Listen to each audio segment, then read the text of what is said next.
ਵਾਹਿਗੁਰੂ ਵਾਹਿਗੁਰੂ ਵਾਹਿਗੁਰੂ ਵਾਹਿਗੁਰੂ ਵਾਹਿਗੁਰੂ। ਵਾਹਿਗੁਰੂ ਜੀ ਕਾ ਖਾਲਸਾ ਵਾਹਿਗੁਰੂ ਜੀ ਕੀ ਫਤਿਹ। ਗੁਰੂ ਰੂਪ ਸਾਧ ਸੰਗਤ ਜੀ, ਅੱਜ ਕੁਐਸਚਨ ਆਨਸਰ ਦਾ ਜੋ ਸੈਸ਼ਨ ਹੈ, ਇੱਕ ਦੋ ਬੇਨਤੀਆਂ ਜੋ ਪਹਿਲੇ ਵੀ ਕੀਤੀਆਂ ਅੱਜ ਦੁਬਾਰਾ ਕਰਦੇ ਹਾਂ।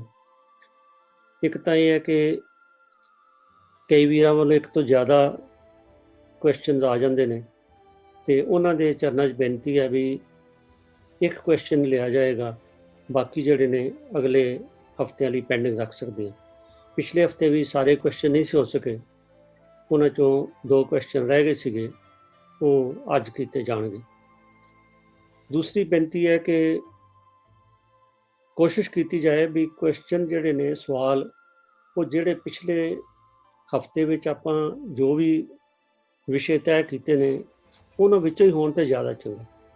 ਕੁਝ ਸਵਾਲ ਜਿਹੜੇ ਨੇ ਉਹ ਬਾਹਰੋਂ ਵੀ ਆ ਜਾਂਦੇ ਨੇ ਤੇ ਕੋਸ਼ਿਸ਼ ਤਾਂ ਕੀਤੀ ਜਾਏਗੀ ਜੇ ਅਕੋਮੋਡੇਟ ਹੋ ਜਾਣ, ਨਹੀਂ ਤਾਂ ਕੋਸ਼ਿਸ਼ ਆਪਾਂ ਸਾਰੇ ਰਲ ਕੇ ਇਹੀ ਕਰੀਏ ਕਿ ਜਿਹੜੇ ਅਸੀਂ ਵਿਸ਼ੇ ਪੂਰੇ ਹਫ਼ਤੇ 'ਚ ਲੈਂਦੇ ਹਾਂ ਉਹਨਾਂ ਦੀ ਕਲੈਰਿਟੀ ਲਈ ਸਵਾਲ ਹੋਣ ਤਾਂ ਜ਼ਿਆਦਾ ਵਧੀਆ। ਤੋ ਇਹ ਬੇਨਤੀ ਪ੍ਰਵਾਨ ਕਰਨੀ। ਦੂਸਰੀ ਇਹ ਹੈ ਕਿ ਜਿਹੜਾ ਸਵਾਲ ਹੈ ਉਹਦਾ ਉੱਤਰ ਸਵਾਲ ਦੇ ਮੁਤਾਬਕ, ਕਿਉਂਕਿ ਸਮਾਂ ਉਨਾ ਕੀ ਹੁੰਦਾ ਹੈ ਕਿ ਉਹ ਸੰਖੇਪ ਹੀ ਦਿੱਤਾ ਜਾ ਸਕਦਾ, ਜ਼ਿਆਦਾ ਨਾਲੇ ਉਂਝ ਵੀ ਜੇਕਰ ਆਪਾਂ ਜਿਹੜੇ ਵਿਸ਼ੇ ਡਿਸਕਸ ਹੋਏ ਦੇ ਨੇ ਉਹਨਾਂ 'ਚੋਂ ਲਵਾਂਗੇ ਤਾਂ ਫਿਰ ਬਹੁਤਾ ਸਮਾਂ ਲੈਣ ਵਾਲੀ ਗੱਲ ਵੀ ਨਹੀਂ ਗੀ, ਕਿਉਂਕਿ ਕਿਸੇ ਪੁਆਇੰਟ ਦੀ ਕਲੈਰੀਫਿਕੇਸ਼ਨ ਹੀ ਹੁੰਦੀ ਹੈ। ਤੋ ਇਸ ਕਰਕੇ ਇਹਨੂੰ ਆਪਾਂ ਜੋ ਸੰਵਾਦ ਦਾ ਵਿਸ਼ਾ ਨਾ ਬਣੇ, ਸਿਰਫ ਕੁਐਸਚਨ ਆਨਸਰ ਤੱਕ ਰਵੇ, ਇਹ ਮੇਰੀ ਬੇਨਤੀ ਪ੍ਰਵਾਨ ਕਰਨੀ। ਤੋ ਆਓ ਜਿਹੜੇ ਅੱਜ ਦੇ ਸਾਡੇ ਕੋਲ ਸ਼ਬਦ ਆਏ ਨੇ, ਕੋਸ਼ਿਸ਼ ਕਰਾਂਗੇ ਵੀ ਜਿਤਨੇ ਸ਼ਬਦ ਸਵਾਲ ਵੱਧ ਤੋਂ ਵੱਧ ਹੋ ਸਕਣ ਉਹਨਾਂ ਨੂੰ ਆਪਾਂ ਕਰ ਲਈਏ। ਤੋ ਸਭ ਤੋਂ ਪਹਿਲਾਂ ਮੈਂ ਬੇਨਤੀ ਕਰਾਂਗਾ, ਸਾਹਿਬ ਮਨਮੋਹਨ ਸਿੰਘ ਜੀ ਪੁੰਛ ਹੈਗੇ ਨੇ? ਸਾਹਿਬ ਮਨਮੋਹਨ ਸਿੰਘ ਜੀ ਨੂੰ ਅਨਮਿਊਟ ਕਰ ਦਿਓ ਜੀ। ਜੀ ਜੀ ਜੀ। ਹਾਂਜੀ, ਸਾਹਿਬ ਮਨਮੋਹਨ ਸਿੰਘ ਜੀ ਆ। ਹੈਲੋ, ਹਾਂਜੀ, ਮਨਮੋਹਨ ਸਿੰਘ ਜੀ, ਵਾਹਿਗੁਰੂ ਖਾਲਸਾ ਜੀ ਫਤਿਹ ਜੀ। ਵਾਹਿਗੁਰੂ ਫਤਿਹ ਵੀਰ ਜੀ। ਵੀਰ ਜੀ ਮੇਰੀ ਆਵਾਜ਼ ਆ ਰਹੀ ਹੈ? ਹਾਂਜੀ ਆ ਰਹੀ ਹੈ। ਤਾਂ ਪਹਿਲਾ ਸਵਾਲ ਜਿਹੜਾ ਹੈ ਇਹ ਸਰਦਾਰ ਮਲਕੀਤ ਸਿੰਘ ਜੀ ਬਠਿੰਡਾ ਤੋਂ, ਉਹਨਾਂ ਨੇ ਕੀਤਾ ਸਵਾਲ ਹੈ ਜੀ, ਹਰੇਕ ਗੁਰੂ ਸਾਹਿਬ ਨੇ ਯੋਗ ਜਾਣ ਕੇ ਆਪਣਾ ਉੱਤਰਾਧਿਕਾਰੀ ਥਾਪਿਆ, ਔਰ ਇਹ ਵੀ ਕਿਹਾ ਜਾਂਦਾ ਹੈ ਕਿ ਗੁਰੂ ਸਾਹਿਬ ਨੇ ਆਪਣੀ ਜੋਤ ਅਗਲੇ ਗੁਰੂ ਸਾਹਿਬਾਨ, ਭਾਵ ਜਿਵੇਂ ਗੁਰੂ ਨਾਨਕ ਸਾਹਿਬ ਜੀ ਨੇ ਭਾਈ ਲਹਿਣਾ ਜੀ ਨੂੰ ਆਪਣੀ ਜੋਤ ਦਿੱਤੀ ਹੈ, ਇਹ ਜੋਤ ਸੰਬੰਧੀ ਕੀ ਸਿਸਟਮ ਹੈ, ਇਹਨੂੰ ਸਪਸ਼ਟ ਕਰੋ। ਇਹ ਸਾਨੂੰ ਹਾਂਜੀ, ਵਾਹਿਗੁਰੂ ਜੀ ਕਾ ਖਾਲਸਾ ਵਾਹਿਗੁਰੂ ਜੀ ਕੀ ਫਤਿਹ। ਪਹਿਲਾਂ ਵੀ ਇਹ ਜੋ ਸਵਾਲ ਹੈ,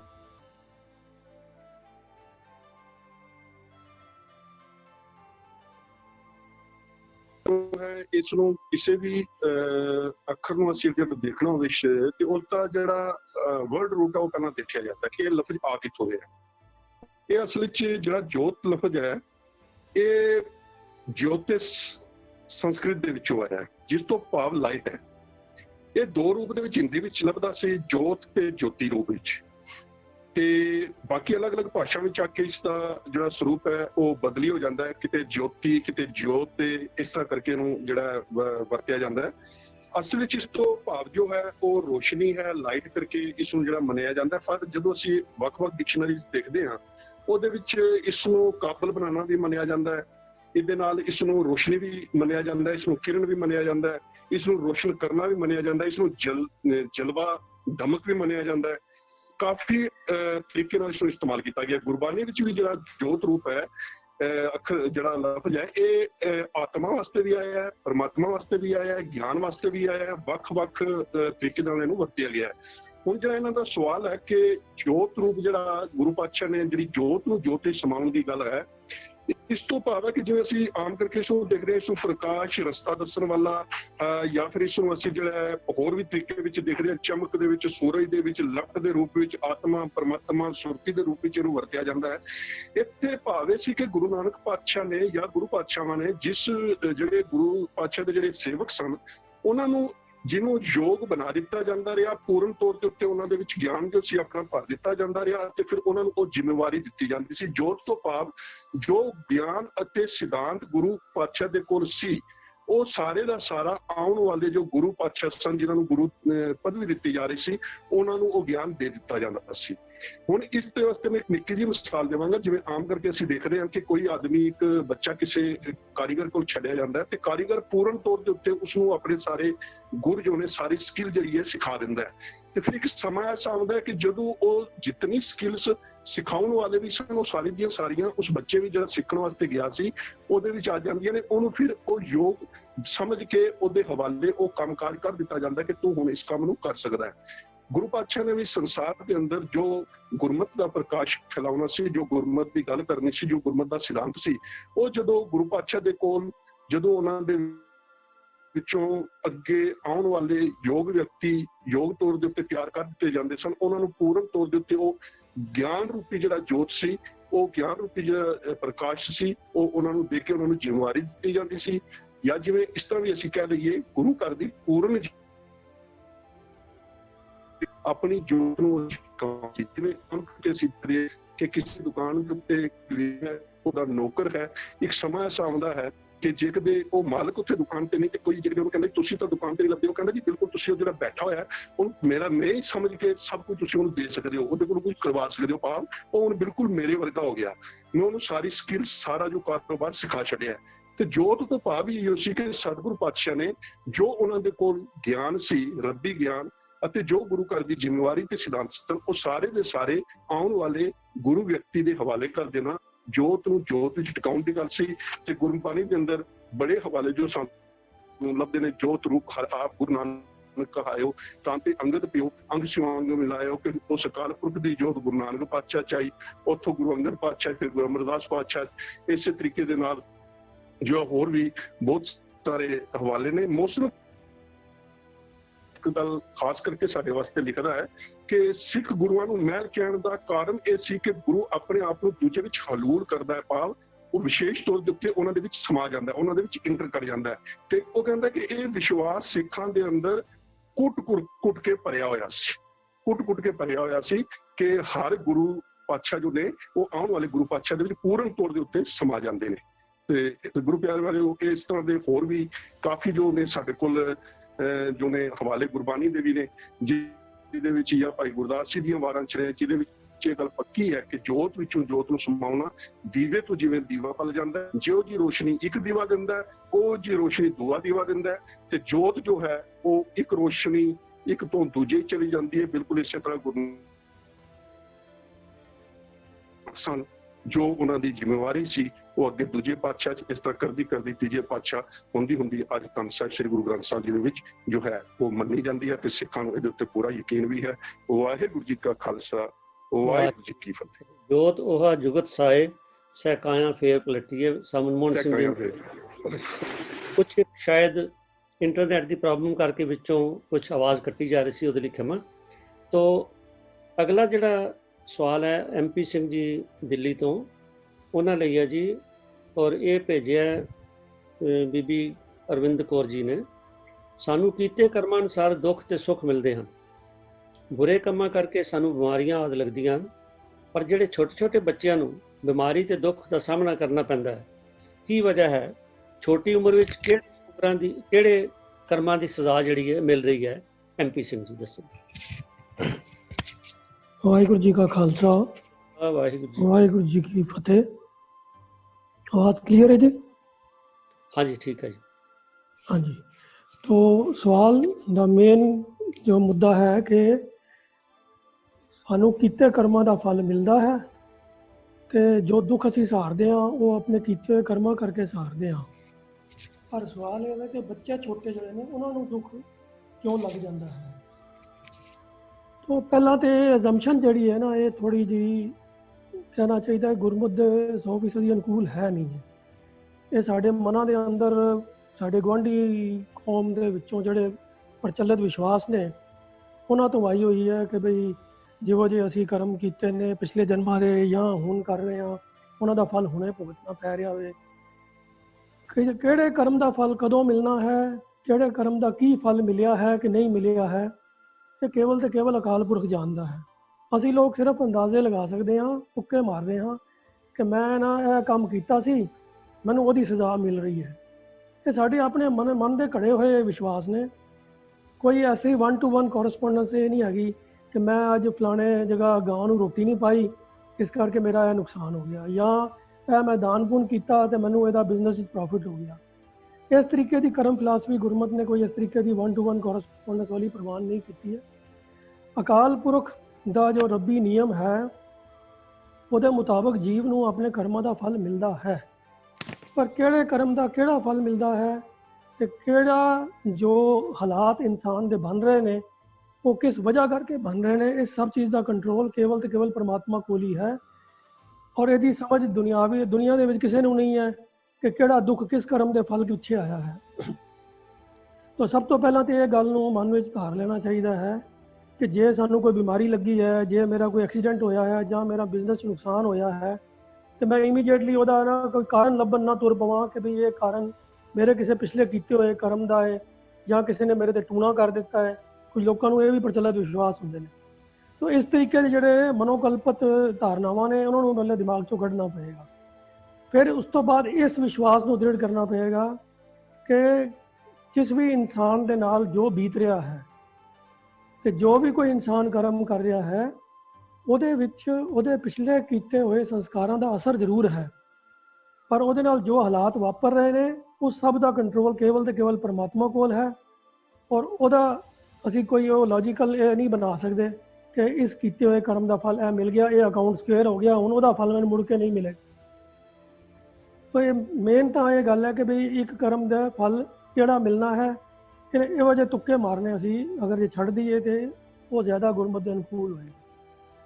ਤਾਂ ਇਸ ਦੇ ਵਿੱਚੋਂ ਇਹ ਗੱਲ ਸਪਸ਼ਟ ਹੋ ਜਾਂਦੀ ਹੈ ਕਿ ਜੋ ਬੱਚਿਆਂ ਨੂੰ ਕੋਈ ਦੁੱਖ ਤਕਲੀਫ ਆ ਰਹੀ ਹੈ ਉਹਦੀ ਵਜ੍ਹਾ ਅਸੀਂ ਆਪਣੇ ਆਪ 'ਚ ਅੰਦਾਜ਼ੇ ਲਗਾ ਕੇ ਨਾ ਲਗਾਈਏ ਕਿ ਕਿਹੜੇ ਕਰਮ ਦਾ ਫਲ ਮਿਲਿਆ ਸੀਗਾ, ਸਾਨੂੰ ਸਮਝ ਕਿਉਂ ਨਹੀਂ ਪੈ ਰਿਹਾ ਕਿ ਬੱਚੇ ਨੂੰ ਕਿਉਂ ਤਕਲੀਫ ਆ ਰਹੀ ਹੈ, ਕਿਸ ਬੱਚੇ ਨੂੰ ਤਕਲੀਫ ਆਣੀ ਹੈ ਕਿ ਨਹੀਂ ਆਣੀ, ਕਿਸ ਬੱਚੇ ਨੇ ਜੰਮਦਿਆਂ ਸਾਰੀ ਡਿਫੈਕਟਿਵ ਸਰੀਰ ਲੈ ਕੇ ਪੈਦਾ ਹੋਣਾ ਹੈ।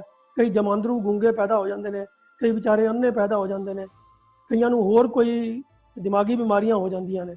ਉਹਨਾਂ ਦੇ ਕਾਰਨ ਨੂੰ ਲੱਭਣਾ ਮੇਰੇ ਹਿਸਾਬ ਨਾਲ ਇਨਸਾਨ ਦਾ ਨਾ ਇਹ ਹੱਕ ਬਣਦਾ ਹੈ ਤੇ ਨਾ ਹੀ ਉਹਦੇ ਵੱਸ ਦੀ ਗੱਲ ਹੈ। ਠੀਕ ਹੈ ਜੀ, ਅਸਲ 'ਚ ਤਾਂ ਸਭ ਕੁਝ ਵਾਹਿਗੁਰੂ ਜੀ ਦੀ ਰਜ਼ਾ ਅਨੁਸਾਰ ਚੱਲ ਰਿਹਾ। ਹਾਂਜੀ MP ਸਿੰਘ ਜੀ, ਹੋ ਗਿਆ ਕੰਪਲੀਟ? ਹਾਂਜੀ, ਬਸ ਇੰਨਾ ਹੀ ਮੇਰੇ ਤੇ ਇੰਨੇ। ਅਗਰ ਜੇ ਇਹਦੇ ਅੱਗੋਂ ਫੋਲੋਅਪ ਕੁਝ ਹੈ ਤੇ ਮੈਂ ਦੁਬਾਰਾ ਗੱਲ ਕਰਾਂਗਾ। ਹੈ ਜੀ, ਨਹੀਂ ਬਿਲਕੁਲ ਠੀਕ ਹੈ ਜੀ। ਅਸਲ ਆਪਾਂ ਰੋਜ਼ ਪੜ੍ਹਦੇ ਹਾਂ ਹੁਕਮ ਰਜ਼ਾਈ ਚਰਣਾ, ਨਾਨਕ ਲਿਖਿਆ ਨਾਲ ਸਾਨੂੰ ਵਾਹਿਗੁਰੂ ਜੀ ਦੇ ਸਭ ਕੁਝ ਕੀਤਾ ਕਰਨਾ ਸਰਬ ਰਜ਼ਾਈ ਵਿੱਚ ਕੀਚਾ ਜੇ ਕਰ ਸਕੀ, ਆਪਣਾ ਕੀਤਾ ਕਿਛੁ ਨਾ ਭਾਵੇਂ ਤਾਂ ਰੱਖੀ। ਹਾਂ, ਇੱਥੇ ਕਿਸੇ ਨੇ ਚੈਟ ਦੇ ਵਿੱਚ ਨਾ ਕਮੈਂਟ ਪਾਇਆ ਹੈ ਕਿ ਸਾਹਿਬਜ਼ਾਦਿਆਂ ਦਾ ਜਨਮ ਤਾਂ ਗੁਰੂ ਘਰ ਦੇ ਵਿੱਚ ਹੋਇਆ ਸੀ, ਪਰ ਉਹਨਾਂ ਨੇ ਕਰਮ ਮਾੜੇ ਕੀਤੇ ਸੀਗੇ। ਪਤਾ ਨਹੀਂ ਉਹਨੇ ਕਿਹੜੇ ਸਾਹਿਬਜ਼ਾਦੇ ਦੀ ਗੱਲ ਉਹ ਕਰ ਰਿਹਾ ਹੋਵੇ। ਜਿੰਨੇ ਵੀ ਮੈਸੇਜ ਪਾਇਆ ਹੈ ਉਹਨਾਂ ਨੇ ਸਿਰਫ ਇਹ 2 ਲਾਈਨਾਂ ਲਿਖੀਆਂ ਹੋਈਆਂ ਨੇ ਕਿ ਸਾਹਿਬਜ਼ਾਦਿਆਂ ਦਾ ਜਨਮ ਗੁਰੂ ਘਰ ਵਿੱਚ ਹੋਇਆ ਸੀ ਪਰ ਕਰਮ ਮਾੜਾ ਸੀਗੇ।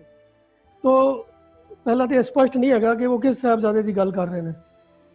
ਜੇ ਤਾਂ ਉਹ ਪ੍ਰਿਥੀ ਚੰਦ ਦੀ ਗੱਲ ਕਰ ਰਹੇ ਨੇ ਤਾਂ ਉਹ ਵੱਖਰੀ ਗੱਲ ਹੈ, ਤੇ ਜੇ ਉਹ ਕਿਧਰੇ ਛੋਟੇ ਸਾਹਿਬਜ਼ਾਦਿਆਂ ਦੀ ਗੱਲ ਕਰ ਰਹੇ ਨੇ ਵੀ ਜਿਨ੍ਹਾਂ ਨੂੰ ਸ਼ਹਾਦਤ ਸਹਾਰਨੀ ਪਈ, ਤਾਂ ਇਹ ਐਟੀਟਿਊਡ ਕੋਈ ਡਿਫਰੈਂਟ ਜਿਹਾ ਹੋ ਜਾਏਗਾ।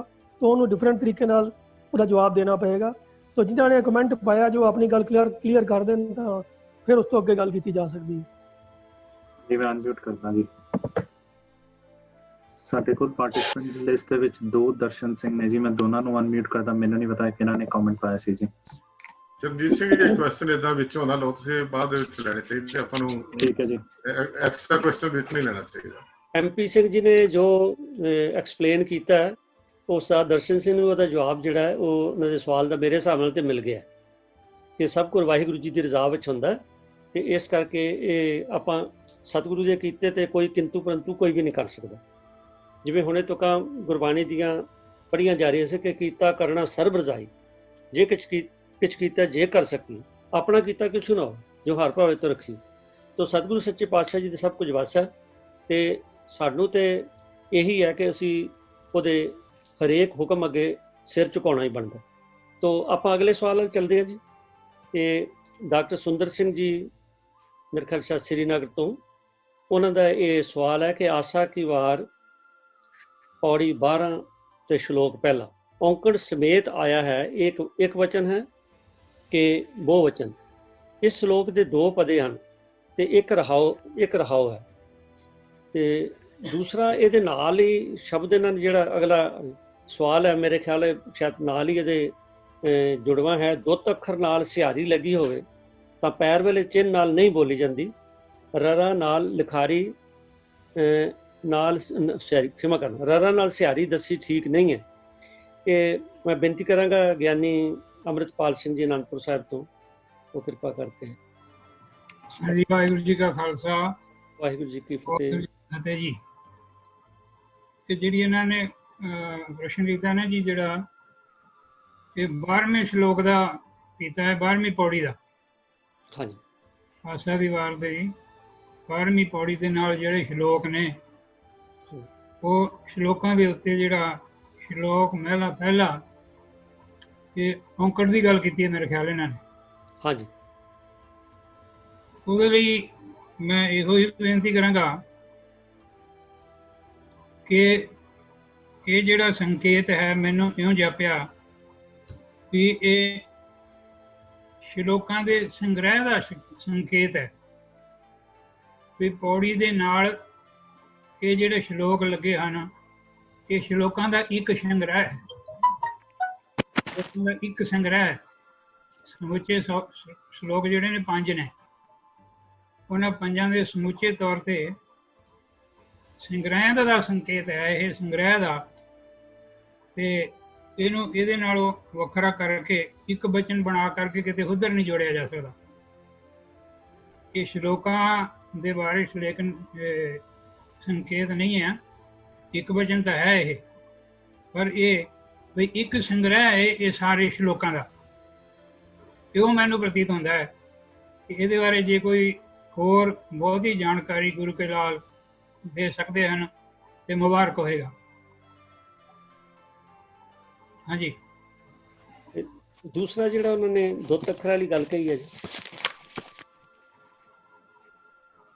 ਉਹ ਕਹਿੰਦੇ ਦੁੱਤ ਅੱਖਰ ਨਾਲ ਸਿਹਾਰੀ ਲੱਗੀ ਹੋਵੇ ਤਾਂ ਪੈਰ ਵਾਲੇ ਚਿੰਨ ਨਾਲ ਨਹੀਂ ਬੋਲੀ ਜਾਂਦੀ। ਅੰਮ੍ਰਿਤ ਬਾਰੇ ਗੱਲਬਾਤ ਕਰਦੇ ਆ ਮੇਰੇ ਖਿਆਲ ਉਹਦੇ ਕਿਉਂ ਤੁਸੀਂ ਦੱਸਿਆ ਸੀ ਨਾ, ਕਿਉਂ ਕਹਿੰਦੇ ਰਣ ਨਾਲ ਸਿਹਾਰੀ। ਹੁਣ ਸੰਸਕ੍ਰਿਤ ਦਾ ਸ਼ਬਦ ਕਿਰਪਾ ਹੈ ਜੀ, ਉਹ ਜਦੋਂ ਸੰਸਕ੍ਰਿਤ ਦੇ ਵਿੱਚ ਲਿਖਿਆ ਜਾਂਦਾ ਤੇ ਇੱਧਰ ਮਾਤਰਿਕ ਪ੍ਰਬੰਧ ਪੂਰਾ ਰੱਖਣ ਵਾਸਤੇ ਗੁਰੂ ਸਾਹਿਬ ਨੇ ਇਹਦੀ ਵਰਤੋਂ ਕੀਤੀ ਹੈ। ਤੁਕ ਦਾ ਵਜਨ ਪੂਰਾ ਰੱਖਣ ਵਾਸਤੇ ਇੱਕ ਥਾਂ ਕਿਰਪਾ ਲਿਖ ਦਿੱਤਾ ਤੇ ਦੂਸਰੀ ਥਾਂ ਉਹਨੂੰ ਕਿਰਪਾ ਵੀ ਲਿਖਿਆ। ਉਹ ਮਾਤਰਿਕ ਪ੍ਰਬੰਧ ਜਿਹੜਾ ਜਿੱਥੇ 2 ਮਾਤਰਾਂ ਦੀ ਲੋੜ ਹੈ ਉੱਥੇ ਕਿਰਪਾ ਲਿਖ ਦਿੱਤਾ, ਜਿੱਥੇ 1 ਮਾਤਰ ਦੀ ਲੋੜ ਹੈ ਉੱਥੇ ਕਿਰਪਾ ਲਿਖ ਦਿੱਤਾ। ਅੱਛਾ, ਇਹ ਅੰਮ੍ਰਿਤ ਦੀ ਗੱਲ ਜਿਹੜੀ ਹੈ ਨਾ ਜੀ, ਕਿਉਂਕਿ ਇਹ ਮ੍ਰਿਤਿਉ ਰਹਿਤ ਦਾ ਸੰਕੇਤ ਹੈ, ਆਤਮਿਕ ਮ੍ਰਿਤਿਉ ਦਾ ਮਸਲਾ ਹੈ ਗੁਰਬਾਣੀ ਦੇ ਵਿੱਚ। ਜਿਹੜੀ ਜੀ ਸਰੀਰ ਦੀ ਮ੍ਰਿਤੂ ਹੈ ਉਹ ਤਾਂ ਆਉਣੀ ਹੈ, ਜਿਸ ਤਰ੍ਹਾਂ ਸਰੀਰ ਜਿਹੜੇ ਉਹਦੀ ਮੌਤ ਹੋਣੀ ਹੈ, ਪਰ ਇਹ ਆਤਮਕ ਮੌਤ ਜਿਹੜਾ ਹਰ ਵੇਲੇ ਹੀ ਮਨੁੱਖ ਵਿਕਾਰਾਂ ਦੇ ਜਲਾ ਕਰਕੇ ਮਰਦਾ ਹੈ, ਉਹਦੇ ਤੋਂ ਮੁਕਤੀ ਜਿਹੜੀ ਹੈ ਗੁਰੂ ਕੇ ਸ਼ਬਦ ਨਾਲ ਜੁੜ ਕਰਕੇ ਮਿਲ ਜਾਂਦੀ ਹੈ, ਗੁਰੂ ਕੀ ਜੀਵਨ ਜੁਗਤੀ ਨੂੰ ਬਣਾ ਕਰਕੇ ਮਿਲ ਜਾਂਦੀ ਹੈ। ਇਸ ਕਰਕੇ ਇਹਦਾ ਜਿਹੜਾ ਉਚਾਰਨ ਹੈ ਉਹ ਰਾਰੇ ਨਾਲ ਹੀ ਕੀਤਾ ਜਾਂਦਾ ਹੈ ਤੇ ਹੋਣਾ ਵੀ ਚਾਹੀਦਾ। ਜਿਸ ਤਰ੍ਹਾਂ ਸੁਕ੍ਰਿਤ ਘਰਣੀ ਸਾਰ ਜਪ ਮਾਲੀ, ਉੱਥੇ ਵੀ ਰਾਰਾ ਪੈਰ ਵਿੱਚ ਕੱਕੇ ਦੇ ਸੁਕ੍ਰਿਤ ਪੜ੍ਹਦੇ ਹਾਂ ਅਸੀਂ। ਅਕ੍ਰਿਤ ਘਣ ਇਹ ਵੀ ਸ਼ਬਦ ਗੁਰਬਾਣੀ ਦੇ ਵਿੱਚ ਆਇਆ, ਉੱਥੇ ਵੀ ਜਿਹੜਾ ਇਹਦਾ ਉਚਾਰਨ ਹੈ ਉਹ ਰਾਰੇ ਦੇ ਨਾਲ, ਪੈਰ ਦੇ ਰਾਰੇ ਨਾਲ ਹੀ ਹੁੰਦਾ ਹੈ। ਤੇ ਇਸੇ ਤਰ੍ਹਾਂ ਹੋਰ ਬਹੁਤ ਸਾਰੇ ਜਿਹੜੇ ਸ਼ਬਦ ਹਨ ਸ਼੍ਰੀ ਗੁਰੂ ਗ੍ਰੰਥ ਸਾਹਿਬ ਮਹਾਰਾਜ ਜੀ ਦੇ ਪਾਵਨ ਸਰੂਪ ਦੇ ਵਿੱਚੋਂ ਬਾਣੀ ਵਿੱਚੋਂ ਪੜ੍ਹੇ ਜਾ ਸਕਦੇ। ਠੀਕ ਹੈ ਜੀ, ਮ੍ਰਿਤ ਦੇ ਨਾਲ ਅੱਗੇ ਐੜਾ ਲੱਗ ਗਿਆ, ਆਮ੍ਰਿਤ ਬਣਾ ਦਿੱਤਾ ਉਹਨੂੰ। ਹਾਂਜੀ, ਜਿਸ ਤਰ੍ਹਾਂ ਜੋ ਮੈਂ ਸਮਝਾਂ, ਜੋ ਗਿਆਨੀ ਜੀ ਨੇ ਦੱਸਿਆ ਲਫ਼ਜ਼ ਤਾਂ ਮ੍ਰਿਤ ਹੈ ਤੇ ਉਹਦੇ ਅੱਗੇ ਐੜਾ ਆਮ੍ਰਿਤ ਕੀਤਾ ਹੈ, ਇਸ ਕਰਕੇ ਇਹਨੂੰ ਅੰਮ੍ਰਿਤ ਪੜ੍ਹਨਾ। ਤੋ ਧੰਨਵਾਦ ਜੀ। ਅਗਲਾ ਜੋ ਸਵਾਲ ਹੈ ਸਾ ਕਰਮ ਸਿੰਘ ਜੀ ਪੰਜੋਰ ਸਰਕਲ ਤੋਂ ਨੇ। ਸ਼ਬਦ ਦਾ ਮੁੱਖ ਭਾਵ ਰਹਾਓ ਦੀ ਤੁਕ ਵਿੱਚ ਹੁੰਦਾ ਹੈ, ਪਰ ਦੇਖਣ ਚ ਆਇਆ ਕਿ ਗੁਰਦੁਆਰਾ ਸਾਹਿਬਾਨ ਦੇ ਬੋਰਡ ਤੇ ਜੋ ਹੁਕਮਨਾਮਾ ਲਿਖਿਆ ਹੁੰਦਾ ਹੈ ਉਹਦੀਆਂ ਪਹਿਲੀਆਂ 2 ਤੁਕਾਂ ਜਿਹੜੀਆਂ ਨੇ ਉਹਨਾਂ ਦੇ ਅਰਥ ਲਿਖੇ ਹੁੰਦੇ ਨੇ, ਰਹਾਓ ਦੀ ਤੁਕ ਦੇ ਨਹੀਂ। ਤੇ ਤੁਸੀਂ ਦੱਸੋ ਵੀ ਇਹ ਠੀਕ ਹੈ? ਇਹ ਉਹਨਾਂ ਦਾ ਸਵਾਲ ਹੈ। ਤੋ ਇਹ ਬੇਨਤੀ ਹੈ ਪ੍ਰਿੰਸੀਪਲ ਸੁਰਿੰਦਰ ਸਿੰਘ ਜੀ ਨੂੰ ਅਨੰਦਪੁਰ ਸਾਹਿਬ ਤੋਂ, ਉਹ ਕਿਰਪਾ ਕਰਕੇ ਚਾਨਣ ਪਾਉਣਗੇ। जी का खालसा वाहिगुरू जी की फतेह।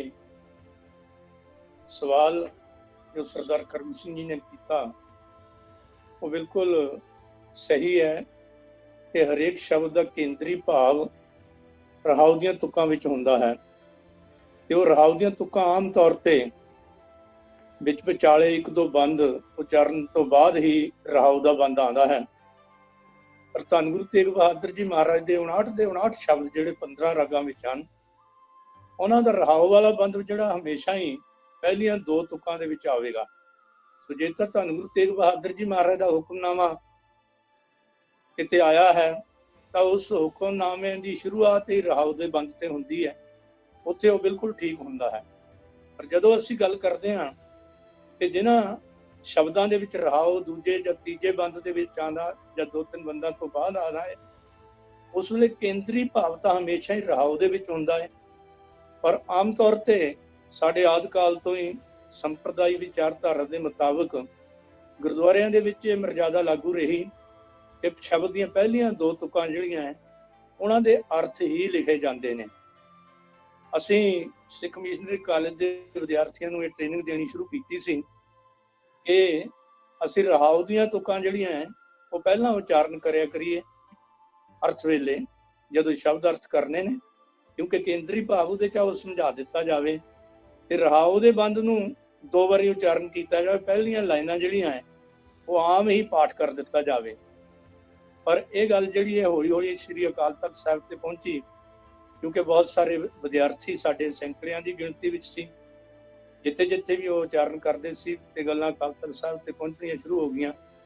ਉਦੋਂ ਸਾਡੇ ਜਥੇਦਾਰ ਸਾਹਿਬ ਬੇਦੰਤੀ ਸਾਹਿਬ ਜਥੇਦਾਰ ਸੀ, ਜਦੋਂ ਉਹਨਾਂ ਨੇ ਸਾਡੇ ਕਾਲਜ ਲਈ ਹਦਾਇਤ ਵੀ ਕੀਤੀ ਔਰ ਬੁਲਾਇਆ ਵੀ, ਆਪਣੇ ਤੌਰ ਤੇ ਵੀ ਕਈ ਵਾਰ ਵਿਚਾਰਾਂ ਕਰਕੇ ਕਿਹਾ ਵੀ ਗੱਲ ਤੁਹਾਡੀ ਠੀਕ ਹੈ, ਹਰੇਕ ਸ਼ਬਦ ਦਾ ਕੇਂਦਰੀ ਭਾਵ ਰਹਾव ਵਿੱਚ ਹੁੰਦਾ ਹੈ, ਪਰ ਜਦੋਂ ਅਸੀਂ ਕੋਈ ਕੁਛ ਪੜ੍ਹੇਗਾ, ਕੋਈ ਕੁਛ ਕਰੇਗਾ, ਕੋਈ ਕੁਛ ਕਰੇਗਾ, ਉਸ ਵੇਲੇ ਜਰਾ ਬਹੁਤ ਦੁਬਿਧਾ ਜਿਹੀ ਜਿਹੜੀ ਹੈ ਕੌਮ ਦੇ ਵਿੱਚ ਪੈ ਜਾਏਗੀ ਵੀ ਹਾਲ ਦੀ ਘੜੀ ਜੋ ਚੱਲੀ ਹੋਈ ਹੈ ਮਰਜ਼ਾਦਾ, ਸੰਗਤ ਨੂੰ ਹੋਰ ਸੁਚੇਤ ਕਰੋ ਤਾਂ ਕਿ ਸੰਗਤਾਂ ਆਪ ਆਪਣੇ ਆਪ ਹੀ ਇਸ ਵਿਚਾਰਧਾਰਾ ਦੀਆਂ ਬਣ ਜਾਣ ਕਿ ਸੁਚੇਤ ਹੋ ਕੇ ਸਾਡੇ ਸਾਰੇ ਗ੍ਰੰਥੀ ਸਿੰਘ ਸਾਹਿਬਾਨ, ਸਾਡੇ ਪ੍ਰਬੰਧਕ ਜਿਹੜੇ ਹੈ ਹੌਲੀ ਹੌਲੀ ਐਜੂਕੇਟ ਪਹਿਲਾਂ ਹੋ ਜਾਣ, ਉਸ ਵੇਲੇ ਮਰਜ਼ਾਦਾ ਜਿਹੜੀ ਹੈ ਚਾਲੂ ਕਰਿਓ। ਸੋ ਅਕਾਲ ਤਖਤ ਸਾਹਿਬ ਦਾ ਫਰਮਾਨ ਹੋਣ ਕਰਕੇ ਅਸੀਂ ਸਿਰ ਮੱਥੇ ਤੇ ਮੰਨ ਕੇ ਆਪਣੇ ਉਸੇ ਢੰਗ ਦੇ ਨਾਲ ਫਿਰ ਹਾਲ ਦੀ ਘੜੀ ਰਹਾव ਦੇ ਅਰਥ ਸ਼ਬਦ ਵਿਚਾਰ ਵੇਲੇ ਤਾਂ ਅਸੀਂ ਕਰਦੇ ਹਾਂ ਸਭ ਤੋਂ ਪਹਿਲਾਂ, ਪਰ ਲਿਖਣ ਵਿੱਚ ਜਿਹੜਾ ਹੈ ਉਹ ਹਰੇਕ ਗੁਰਦੁਆਰੇ ਦੇ ਪ੍ਰਬੰਧਕ, ਹਰੇਕ ਗੁਰਦੁਆਰੇ ਦੇ ਗ੍ਰੰਥੀ ਸਿੰਘ ਅਜੇ ਉਹਨਾਂ ਤੱਕ ਇਹ ਵਿਚਾਰਧਾਰਾ ਪਹੁੰਚਾਉਣ ਦੀ ਲੋੜ ਹੈ ਕਿ ਸ਼ਬਦ ਦਾ ਕੇਂਦਰੀ ਭਾਵ ਰਹਾव ਵਿੱਚ ਹੁੰਦਾ ਹੈ। ਇਸ ਲਈ ਰਹਾव ਦੀਆਂ ਤੁਕਾਂ ਲਿਖ ਕੇ ਹੀ ਉਹਦੇ ਜਿਹੜੇ ਸ਼ਬਦ ਦੇ ਅਰਥ ਰਹਾव ਦੇ ਬੰਦ ਦੇ ਅਰਥ ਲਿਖੇ ਜਾਣ। ਸੋ ਸੰਗਤ ਨੂੰ, ਪ੍ਰਬੰਧਕਾਂ ਨੂੰ ਤੇ ਗ੍ਰੰਥੀ ਸਿੰਘਾਂ ਨੂੰ ਸੁਚੇਤ ਕਰਨ ਦੀ ਲੋੜ ਹੈ। ਵੈਸੇ ਇਹ ਗੱਲ ਪੱਕੀ ਹੈ ਕਿ ਕੇਂਦਰੀ ਭਾਵ ਜਿਹੜਾ ਰਹਾव ਵਿੱਚ ਹੀ ਹੋਵੇਗਾ। ਵਾਹਿਗੁਰੂ ਜੀ ਕਾ ਖਾਲਸਾ, ਵਾਹਿਗੁਰੂ ਜੀ ਕੀ ਫਤਿਹ। ਤੇ ਬਹੁਤ ਸਾਰੇ ਕੀਰਤਨੀ ਸਿੰਘ ਵੀ ਜਿਸ ਵੇਲੇ ਕਿਸੇ ਸ਼ਬਦ ਦਾ ਕੀਰਤਨ ਕਰਦੇ ਨੇ ਤਾਂ ਉਹ ਰਹਾव ਦੀ ਤੁਕ ਨੂੰ ਮੁੱਖ ਰੱਖ ਕੇ ਕੀਰਤਨ ਕੀਤਾ ਜਾਂਦਾ ਹੈ।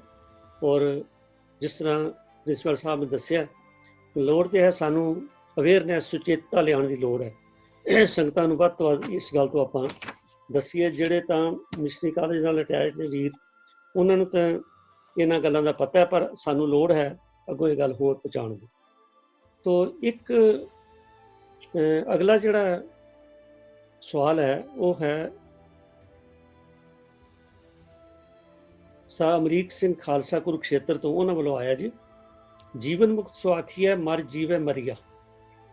ਤੋ ਸਾ ਅਮਰੀਕ ਸਿੰਘ ਜੀ ਬੇਨਤੀ ਹੈ ਵੀ ਇਹ ਜਿਹੜੇ ਆਸਾ ਕੀ ਵਾਰ ਦੀ ਆਪਾਂ ਰੋਜ਼ ਕੀਰਤਨ ਸੁਣਦੇ ਹਾਂ, ਆਸਾ ਵਾਰ ਤਾਂ ਪੌੜੀਆਂ 'ਚ ਹੁੰਦੀ ਹੈ, ਪਰ ਗੁਰੂ ਅਰਜਨ ਸਾਹਿਬ ਜੀ ਨੇ ਨਾਲ ਜਿਹੜੇ ਸ਼ਲੋਕ ਲਿਖੇ ਨੇ ਤੋ ਵਾਰਾਂ ਦੇ ਨਾਲ ਸ਼ਲੋਕ ਨੇ,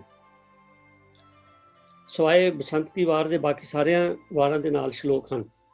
ਪਰ ਜਿਹੜੀ ਆਸਾ ਕੀ ਵਾਰ ਦਾ ਕੀਰਤਨ ਕੀਤਾ ਜਾਂਦਾ ਹੈ, ਇਹ ਕਾਫੀ ਦੇਰ ਤੋਂ ਐਸੀ ਟ੍ਰੈਡੀਸ਼ਨ ਚੱਲ ਰਹੀ ਹੈ ਕਿ ਪੌੜੀਆਂ ਸ਼ਲੋਕਾਂ ਤੋਂ ਇਲਾਵਾ ਪਹਿਲੇ ਇੱਕ ਛੰਤ ਜਿਹੜਾ ਉਹ ਲਿਆ ਜਾਂਦਾ, ਜਿਹੜਾ ਗੁਰੂ ਰਾਮਦਾਸ ਜੀ ਦੀ ਉਚਾਰੀ ਬਾਣੀ ਹੈ। ਔਰ ਕੁਦਰਤੀ ਉਹ ਵੀ ਛੰਤ ਜਿਹੜੇ ਉਹਨਾਂ ਦੀ ਗਿਣਤੀ 24 ਹੈ। ਆਸਾ ਕੀ ਵਾਰ ਦੀਆਂ ਪੌੜੀਆਂ ਵੀ 24 ਨੇ। ਤੋ ਹਰੇਕ ਪੌੜੀ ਨੂੰ ਗਾਇਨ ਕਰਨ ਤੋਂ ਪਹਿਲਾਂ ਉਸ ਛੰਦ ਦਾ ਗਾਇਨ ਕੀਤਾ ਜਾਂਦਾ ਹੈ। ਇਹ ਦੂਸਰਾ ਛੰਦ ਹੈ, ਪੂਰਾ ਛੰਦ ਹੈ। ਹਰ ਪ੍ਰੇਮ ਬਾਣੀ ਮਨ ਮਾਰਿਆ, ਅਣਿਆਲੇ ਅਣੀਆਂ ਰਾਮ ਰਾਜੇ, ਜਿਸ ਲਾਗੀ ਪੀਰ ਪ੍ਰਮ ਕੀ ਸੋ ਜਾਣੇ ਜਰੀਆ, ਜੀਵਨ ਮੁਕਤ ਸੋ ਆਖੀਐ ਮਰ ਜੀਵੈ ਮਰੀਆ, ਜਨ ਨਾਨਕ ਸਤਿਗੁਰ ਮੇਲ ਹਰ ਜਗ ਦੁੱਤਰ ਤਰੀ। ਤੋ ਗੁਰੂ ਗ੍ਰੰਥ ਸਾਹਿਬ ਜੀ ਦੇ ਇਹ ਪੰਨਾ 448 ਤੇ ਸ਼ਬਦ ਹੈ। ਤੋ ਬੇਨਤੀ ਹੈ, ਜਿਹੜਾ ਤੁਸੀਂ ਸਵਾਲ ਕੀਤਾ ਅਮਰੀਕ ਸਿੰਘ ਜੀ ਕਿ ਜੀਵਨ ਮੁਕਤ ਸੋ ਆਖੀਐ ਮਰ ਜੀਵੈ ਮਰੀਆ, ਪਹਿਲਾਂ ਤਾਂ ਦੇਖਣਾ ਮੁਕਤੀ ਹੈ ਕੀ ਹੈ। ਅਨਮਤੀਆਂ ਮੁਤਾਬਕ ਜਿਹੜੀ ਮੁਕਤੀ ਹੈ ਉਹਦੇ ਆਪੋ ਆਪਣੇ ਉਹਨਾਂ ਨੇ ਉਹਦੇ ਵਿਧਾਨ ਬਣਾਏ ਨੇ। ਤੋ ਕੋਈ ਤਾਂ ਜਿਵੇਂ ਬੁੱਧਿਜ਼ਮ ਚ ਹੈ, ਉਹ ਕਹਿੰਦੇ ਮੁਕਤੀ ਦਾ ਮਤਲਬ ਹੀ ਕੋਈ ਨਹੀਂ ਹੈ, ਇਹ ਜੀਵਨ ਖਤਮ ਹੈ, ਸਭ ਕੁਝ ਖਤਮ ਹੈ। ਪਰੰਤੂ ਕੁਝ ਹੋਰ ਮਤ ਨੇ ਜਿਹੜੇ ਉਹਨਾਂ ਦੇ ਆਪੋ ਆਪਣੇ ਵਿਚਾਰ ਨੇ। ਕੁਝ ਤਾਂ ਇਹ ਕਹਿੰਦੇ ਨੇ ਵੀ ਕੋਈ ਐਸਾ ਦਿਨ ਆਏਗਾ ਖਾਸ, ਜਿਸ ਦਿਨ ਸਾਰੇ ਜਿਹੜੇ ਦਫਨ ਕੀਤੇ ਨੇ ਉੱਠ ਪੈਣਗੇ ਤੇ ਉਹਨਾਂ ਦੇ ਕਰਮਾਂ ਦਾ ਨਿਬੇੜਾ ਹੋਏਗਾ। ਔਰ ਕਈਆਂ ਮਤਾਂ ਦੇ ਮੁਤਾਬਕ ਬੰਦੇ ਦੇ ਮਰਨ ਤੋਂ ਬਾਅਦ ਉਹਦੇ ਜੋ ਵੀ ਕਰਮ ਕੀਤੇ ਜਾਂਦੇ ਨੇ, ਜਾਂ ਉਹਨਾਂ ਦੇ ਪਰਥਾਏ ਜਿਹੜੇ ਕਰਮ ਕੀਤੇ ਜਾਂਦੇ ਨੇ, ਉਹਨਾਂ ਦੇ ਅਸਰ ਨਾਲ ਉਹਦੀ ਮੁਕਤੀ ਡਿਪੈਂਡ ਕਰਦੀ ਹੈ। ਔਰ ਅਸੀਂ ਦੇਖਦੇ ਹਾਂ ਸਾਡੇ ਆਲੇ ਦੁਆਲੇ ਕਈ ਵਾਰੀ ਇਹੋ ਜਿਹੇ ਵੀ ਹੈ ਨੇ ਕਿ ਜਿਹੜੇ ਮਤਲਬ ਬਹੁਤ ਸਾਰੇ ਉਹਨਾਂ ਦੀਆਂ ਰਸਮਾਂ ਦੇ ਮੁਤਾਬਕ ਕਈ ਰਸਮਾਂ ਨੇ ਜਿਹੜੀਆਂ ਬੰਦਾ ਮਰਨ ਲੱਗੇ, ਜੇ ਪਤਾ ਲੱਗ ਜੇ ਹੁਣ ਮਰਨ ਲੱਗਿਆ ਤੇ ਕੁਝ ਕੀਤੀਆਂ ਜਾਂਦੀਆਂ ਨੇ। ਕੋਈ ਦੀਵੇ ਜਗਾਏ ਜਾਂਦੇ ਨੇ, ਕੁਝ ਹੋਰ ਕੀਤਾ ਜਾਂਦਾ, ਜਾਂ ਬੰਦੇ ਦੇ ਚੜ੍ਹਾਈ ਕਰਨ ਤੋਂ ਬਾਅਦ ਵੀ 365 ਦਿਨ ਕੋਈ ਦੀਵੇ ਜਗਾਣੇ, ਕੁਝ ਹੋਰ ਕੰਮ ਕਰਨੇ, ਕੋਈ ਜੌਆਂ ਦੇ ਪਿੰਡ ਭਰਾਉਣੇ। ਇਹ ਸਾਰੀਆਂ ਗੱਲਾਂ ਜਿਹੜੀਆਂ ਨੇ ਉਹ ਇਸ ਕਰਕੇ ਇਸ ਆਸ਼ੇ ਨਾਲ ਕੀਤੇ ਜਾਂਦੇ ਨੇ, ਇਸ ਖਿਆਲ ਨਾਲ ਕੀਤੀਆਂ ਜਾਂਦੀਆਂ ਨੇ ਕਿ ਜਿਹੜਾ ਪ੍ਰਾਣੀ ਚੜ੍ਹਾਈ ਕਰ ਗਿਆ ਉਹਨੂੰ ਮੁਕਤੀ ਮਿਲ ਜਾਏਗੀ। ਪਰੰਤੂ ਜੋ ਗੁਰੂ ਨਾਨਕ ਸਾਹਿਬ ਜੀ ਦਾ ਮਤ ਹੈ, ਇਹ ਨਿਰਮਲ ਪੰਥ ਹੈ, ਤੋ ਇਹਦੇ ਚ ਮੁਕਤੀ ਦੀ ਡੈਫੀਨੇਸ਼ਨ ਕੁਝ ਹੋਰ ਹੈ। ਸੋ ਇਸ ਕਰਕੇ ਗੁਰੂ ਨਾਨਕ ਨਾਮ ਲੈਵਾਵਾਂ ਨੂੰ ਮੁਕਤੀ ਦੀ ਡੈਫੀਨੇਸ਼ਨ ਆਪਾਂ ਦੇਖਣੀ ਕੀ ਹੈ। ਜਿਵੇਂ ਅਨਮਤੀਆਂ ਵਿੱਚ ਮੁਕਤੀ ਜਿਹੜੀ ਮਰਨ ਤੋਂ ਬਾਅਦ ਦੀ ਗੱਲ ਹੈ, ਪਰ ਇੱਥੇ ਤਾਂ ਭਗਤ ਨਾਮਦੇਵ ਜੀ ਨੇ ਕਲੀਅਰ ਕਰਤਾ ਕਿ ਜਿਹੜਾ ਬੂਏ ਹੋਏ ਜੋ ਮੁਕਤ ਦੇਣਗੇ, ਮੁਕਤ ਨ ਜਾਣੇ ਕੋਇ। ਬਾਬਾ ਨਾਮਦੇਵ ਜੀ ਕਹਿੰਦੇ ਨੇ ਕਿ ਮਰਨ ਤੋਂ ਬਾਅਦ ਮੁਕਤੀ ਮਿਲੀ ਤੇ ਕਿਹੜੀ ਕਿਸੇ ਨੇ ਦੇਖਣੀ ਹੈ, ਮੁਕਤੀ ਚਾਹੀਦੀ ਹੁਣ। ਔਰ ਜੇ ਆਪਾਂ ਇਸ ਮੁਕਤੀ ਦੀ ਗੱਲ ਕਰੀਏ ਕਿ ਕਿਹੜੀ ਮੁਕਤੀ ਹੈ, ਤਾਂ ਉਹ ਵੀ ਬਾਣੀ 'ਚ ਬੜੇ ਸ਼ਬਦ ਮਿਲਦੇ ਨੇ। ਸੁਰਗ ਬਾਸ ਨਾ ਬਾਂਛੀ ਹੈ, ਡਰੀਏ ਨਾ ਨਰਕ ਨਿਵਾਸ। ਸਵਰਗਾਂ ਦਾ ਲਾਲਚ ਔਰ ਨਰਕਾਂ ਦਾ ਡਰ ਜਿਹੜਾ ਉਹ ਦਿੱਤਾ ਜਾਂਦਾ ਹੈ। ਗੁਰੂ ਨਾਨਕ ਨਾਮ ਲੈਵਾਵਾਂ ਨੂੰ ਨਾ ਕੋਈ ਲਾਲਚ ਹੈ, ਨਾ ਕੋਈ ਡਰ ਹੈ। ਅਸਲ 'ਚ ਗੱਲ ਇਹ ਹੈ ਵੀ ਜੇ ਆਪਾਂ ਸੱਚਮੁੱਚ ਗੁਰੂ ਸਾਹਿਬ ਜੀ ਦੀ ਸਿੱਖਿਆ ਗ੍ਰਹਿਣ ਕਰਕੇ ਚੱਲੀਏ, ਮੈਂ ਇਹ ਲਫ਼ਜ਼ ਇਸ ਕਰਕੇ ਖਿਮਾ ਕਰਨਾ ਮੈਂ ਕਹਿ ਰਿਹਾ ਕਿ ਜਿਸ ਤਰ੍ਹਾਂ ਅਨਮਤੀਆਂ ਦਾ ਖਿਆਲ ਹੈ ਕਿ ਮਨੁੱਖ ਦੇ ਮਰਨ ਤੋਂ ਬਾਅਦ ਉਹਨੂੰ ਮੁਕਤੀ ਮਿਲਦੀ ਹੈ, ਫਲਾਣਾ ਕਰਮ ਕੀਤਾ ਜਾਏ, ਕਾਫੀ ਹੱਦ ਤੱਕ ਕਈ ਐਸੀਆਂ ਗੱਲਾਂ ਸਾਡੇ ਸਿੱਖ ਮਤ 'ਚ ਹੋ ਰਹੀਆਂ ਨੇ ਇਸ ਖਿਆਲ ਦੇ ਨਾਲ ਵੀ ਪ੍ਰਾਣੀ ਨੂੰ ਇਹਦੇ 'ਚ ਕੋਈ ਸਹਾਇਤਾ ਮਿਲੇਗੀ। ਅਸਲ ਵਿੱਚ ਗੱਲ ਤੇ ਮਹਾਰਾਜ ਨੇ ਸਪਸ਼ਟ ਕੀਤੀ ਹੈ, ਕਰਮੀ ਆਪੋ ਆਪਣੀ। ਤੇ ਇਹ ਤਾਂ ਜੋ ਕੁਝ ਆਪਾਂ ਹੁਣ ਆਪਣੇ ਜੀਵਨ 'ਚ ਚੰਗਾ ਮੰਦਾ ਕਰ ਰਹੇ ਹਾਂ ਉਹਦੇ ਅਸੀਂ ਆਪ ਹੀ ਜ਼ਿੰਮੇਵਾਰ ਹਾਂ। ਤੇ ਇਹ ਨਹੀਂ ਕਿ ਮੈਂ ਕੱਲ ਨੂੰ ਚੜ੍ਹਾਈ ਕਰ ਜਾਵਾਂ ਤੇ ਮੇਰਾ ਮੁੰਡਾ ਕੋਈ ਦਾਨ ਪੁੰਨ ਕਰੇ ਤੇ ਮੈਨੂੰ ਮਿਲ ਜਾਏਗਾ, ਮੈਨੂੰ ਲੱਗਦਾ ਨਹੀਂ ਮੈਨੂੰ ਮਿਲੇ। ਤੋ ਇਸ ਕਰਕੇ ਮੁਕਤੀ ਦਾ ਜਿਹੜਾ ਕਨਸੈਪਟ ਹੈ ਉਹ ਕਲੀਅਰ ਹੋਵੇ। ਮੁਕਤੀ ਕੀ ਹੈ? ਗੁਰੂ ਨਾਨਕ ਮਤ ਅਨੁਸਾਰ ਮੁਕਤੀ ਹੈਗੀ ਹੈ, ਜੀਵਨ ਮੁਕਤ ਕੀ ਹੈ ਕਿ ਅਸੀਂ ਮੁਕਤੀ ਲੈਣੀ ਹੈ ਵਿਕਾਰਾਂ ਤੋਂ, ਅਸੀਂ ਮੁਕਤੀ ਲੈਣੀ ਹੈ ਭੈੜੇ ਖਿਆਲਾਂ ਤੋਂ, ਮੁਕਤੀ ਲੈਣੀ ਹੈ ਮਾੜੇ ਕਰਮਾਂ ਤੋਂ। ਮਨ ਬਚ ਕਰਮ, ਇਹ ਜਿਹੜੇ ਨੇ ਆਪਾਂ ਪਿੱਛੇ ਵੀ ਪ੍ਰਿੰਸੀਪਲ ਸੁਰਿੰਦਰ ਸਿੰਘ ਜੀ ਨੇ ਕਲੀਅਰ ਕੀਤਾ ਸੀਗਾ ਕਿ 3 ਵਾਰੀ ਵਾਹਿਗੁਰੂ ਵੀ ਕਿਉਂ ਆਉਂਦਾ। ਸੋ ਸਾਡਾ ਮਨ ਬਚ ਕਰਮ ਜਿਹੜੇ ਨੇ ਸਾਰੇ ਸਪਸ਼ਟ ਹੋਣੇ ਚਾਹੀਦੇ ਨੇ। ਤੋ ਮੁਕਤੀ ਹੈਗੀ ਹੈ, ਬਾਣੀ 'ਚ ਲਿਖਿਆ ਕਿ ਕਾਮ ਕ੍ਰੋਧ ਲੋਭ ਝੂਠ ਨਿੰਦਾ ਇਨ ਤੇ ਆਪ ਛਡਾਓ, ਇਹ ਭੀਤਰ ਤੇ ਇਨ ਕੋ ਡਾਰੋ ਆਪਨ ਨਿਕਟ ਬੁਲਾਓ। ਤੋ ਸਾਡੇ ਔਰ ਵਾਹਿਗੁਰੂ ਜੀ ਦੇ ਵਿਚਕਾਰ ਜਿਹੜੀ ਕੰਧ ਹੈ ਕੂੜ ਦੀ ਪਾਲ, ਅਸਲ 'ਚ ਵਿਕਾਰਾਂ ਦੀ ਪਾਲ ਹੀ। ਤੋ ਜਿੰਨਾ ਚਿਰ ਵਿਕਾਰ ਦੂਰ ਨਹੀਂ ਹੁੰਦੇ ਮਨੁੱਖ ਭਟਕਣਾ 'ਚ ਰਹਿੰਦਾ ਹੈ, ਤੇ ਜਿਸ ਵੇਲੇ ਇਹਨਾਂ ਵਿਕਾਰਾਂ ਤੇ ਕਾਬੂ ਪੈ ਜਾਂਦਾ ਤੇ ਮਨੁੱਖ ਦੀ ਭਟਕਣਾ ਮੁੱਕ ਜਾਂਦੀ ਹੈ, ਉਹ ਸਹਿਜ ਅਵਸਥਾ ਵਿੱਚ ਆ ਜਾਂਦਾ। ਰਜ ਗੁਣ ਤਮ ਗੁਣ ਸਤਗੁਣ ਕਹੀ ਹੈ, ਇਹ ਤੇਰੀ ਸਭ ਮਾਇਆ, ਚੌਥੇ ਪਦ ਕੋ ਜੋ ਨਰ ਚੀਨੇ ਤਿਨਿ ਪਰਮ ਪਦ ਪਾਇਆ। ਜਿਸ ਵੇਲੇ ਅਸੀਂ ਇਹਨਾਂ ਵਿਕਾਰਾਂ ਔਰ ਵਿਕਾਰੀ ਬਿਰਤੀਆਂ ਤੋਂ ਆਪਣੇ ਆਪ ਨੂੰ ਮੁਕਤ ਕਰ ਲਵਾਂਗੇ, ਅਸਲ ਮੁਕਤੀ ਉਹ ਹੈ। ਸੋ ਜੀਵਨ ਮੁਕਤ ਸੁਆਖੀ ਹੈ ਮਰ ਜੀਵੇ ਮਰੀਆ ਦਾ ਮਤਲਬ ਹੀ ਹੈ ਕਿ ਅਸੀਂ ਆਪਣੇ ਜੀਵਨ ਕਾਲ ਵਿੱਚ ਇਹਨਾਂ ਵਿਕਾਰਾਂ ਤੋਂ, ਮਾੜੇ ਖਿਆਲਾਂ ਤੋਂ, ਦੇਖੋ ਗੁਰਸਿੱਖੀ ਜਿਹੜੀ ਹੈ ਇਹ ਇੱਕ ਆਵਰ ਜਰਨੀ ਟੁਵਰਡ ਪਰਫੈਕਸ਼ਨ ਹੈ ਕਿ ਅਸੀਂ ਆਪਣੇ ਜੀਵਨ ਨੂੰ ਕਿਵੇਂ ਇੰਨਾ ਨਿਰਮਲ ਬਣਾਉਣਾ ਹੈ, ਇੰਨਾ ਨਿਰਮਲ ਬਣਾਉਣਾ ਹੈ। ਜਿਵੇਂ ਕਬੀਰ ਸਾਹਿਬ ਕਹਿੰਦੇ ਨੇ ਕਿ ਕਬੀਰ ਮਨ ਨਿਰਮਲ ਪਿਆ, जैसे गंगा नीर पाछे लागो हर फिरे कहत कबीर कबीर। सो इस करके जीवन मुक्त की है कि अपने जीवन विचों इन्हां विकारां तो मुक्ति लैनी है। तो मुक्ति गल ये है कि सानू ये आस नहीं रखनी कि मरण तो बाद मुक्ति मिलेगी। जिहड़ा गुरु नानक दा मत है वो सानू वर्तमान विच जीना सिखाउंदा है। सो आओ असी लिव इन प्रेजेंट। साडा हुण वधिया होना चाहिए, कल किहने देखिया, हम आदमी हाँ एकदम ही। तो इस करके जिहड़ा आह दम चल रहा है ये साडा निर्मल होना चाहिए, विकार रहत होना चाहिए, पवित्र होवे, नेक और परोपकार होवे। बस यही मुक्ति है जी। जीवन मुक्त सुआखी है, मर जीवे मरी। तो वाहिगुरू जी का खालसा, वाहिगुरू जी की फतेह। तो अगला जिहड़ा सवाल है जी वो सरदार MP सिंह जी नूं बेनती करांगा। ये सवाल जिहड़ा ये परमपाल सिंह जी वालों आया। तो MP सिंह जी बेनती है, मैं जिवें पहले बेनती की है कि कई वीर एक तो ज़्यादा सवाल भेजते हैं। तो MP सिंह जी इन्हां दे भी सवाल जिहड़े ने वो 3 तुकां सीगीआं, तो जो कि समय के मुताबिक सारे सवाल अकोमोडेट करने ने। तो ज्ञानी इन्हों MP सिंह जी बेनती है बई इन्हों के जोड़े सवाल ने उन्होंने विचों कृपा करके ये क्लीयर कर जी। इन्हों का पहला है कि ज्ञान ध्यान सब कोई रवै, बंधन बांधिया सब जग पवै। ये अर्थ की ने MP सिंह जी? हाँ जी, वाहिगुरू जी का खालसा, वाहिगुरू जी वाहिगुरू जी की फतेह। अजकल वैसे आखिरी अर्थ पूछने की तो लोड़ ही नहीं है। इन्नी मतलब कि सौखी फैसिलिटी सारिਆਂ ਕੋਲ है कि गुरु ग्रंथ साहब दर्पण हर बंदे ते मोबाइल ਵਿੱਚ ਹੈਗਾ। तो गल अगर जे अर्थां ਦੇ ਬਾਰੇ ਕੋਈ ਕਨਫਿਊਜ਼ਨ ਹੋਵੇ ਤੇ ਸਵਾਲ ਉਹਦੇ ਉੱਤੇ ਜ਼ਰੂਰ ਉੱਠ ਸਕਦਾ ਹੈਗਾ। ਸਿਰਫ अर्थ ਪੁੱਛਣ ਦੀ ਤਾਂ ਮੇਰੇ ਖਿਆਲ ਲੋੜ ਹੋਣੀ ਨਹੀਂ ਚਾਹੀਦੀ। खैर देखते हैं कि ਇਹਦੇ ਵਿੱਚੋਂ ਕੋਈ ਕਨਫਿਊਜ਼ਨ वाली गल है वे कि नहीं है। पर ਇਹ ਸ਼ਬਦ है अपना गुरु नानक पातशाह का उच्चारण किया होया राग सूही के अंदर ते गुरु ग्रंथ साहब के अंग 728 ते है। तो शब्द का जो ये भाव वाले पद उहदा है, ऐसा ज्ञान जपो मन मेरे होवो चाकर साचे केरे। ये उस शब्द का राहो का बंद है। तो उस तो अगला पदा है जिहड़ा सवाल के अधीन है कि ज्ञान ध्यान सब कोई रवै, बंधन बांधिया सब जग पवै। तो राहो दे विच इस तरह गुरु पातशाह ने गल की है कि सच्चे प्रभु दे सच्चा सेवक सिंसीयर सेवक बनने की गल है। ऐसा ज्ञान हर इंसान नूं लैण की प्रेरणा गुरु साहब कर रहे हैं। पर दुनिया के अंदर देखने च आया है कि लोग ਆਪਾਂ ਦੇ ज्ञान जड़े हैं उन्होंने हासिल करते रहते हैं और उन्होंने दी गल्लां भी करते रहते हैं। इसे ज्ञान ਵੱਖ-ਵੱਖ किस्म के ज्ञानों के अधीन ही फिर ध्यान दी अगों ਵੱਖ-ਵੱਖ किस्मां पैदा हो गई ने। इस तरीके नाल ध्यान लगाया जाए अखां बंद करके या अपने ध्यान नूं मत्थे दे विच टिका के या कोई लाइट जगा के ते अपने अख नूं टिकटिकी लगा के उहदे वल देखा जाए। कई तरह के ध्यान ने। फिर कई है कि शरीर के कई आसन करके बैठो, चौंकड़ी मार के या कोई होर आसन लगा के बैठो तां ध्यान टिकदा है।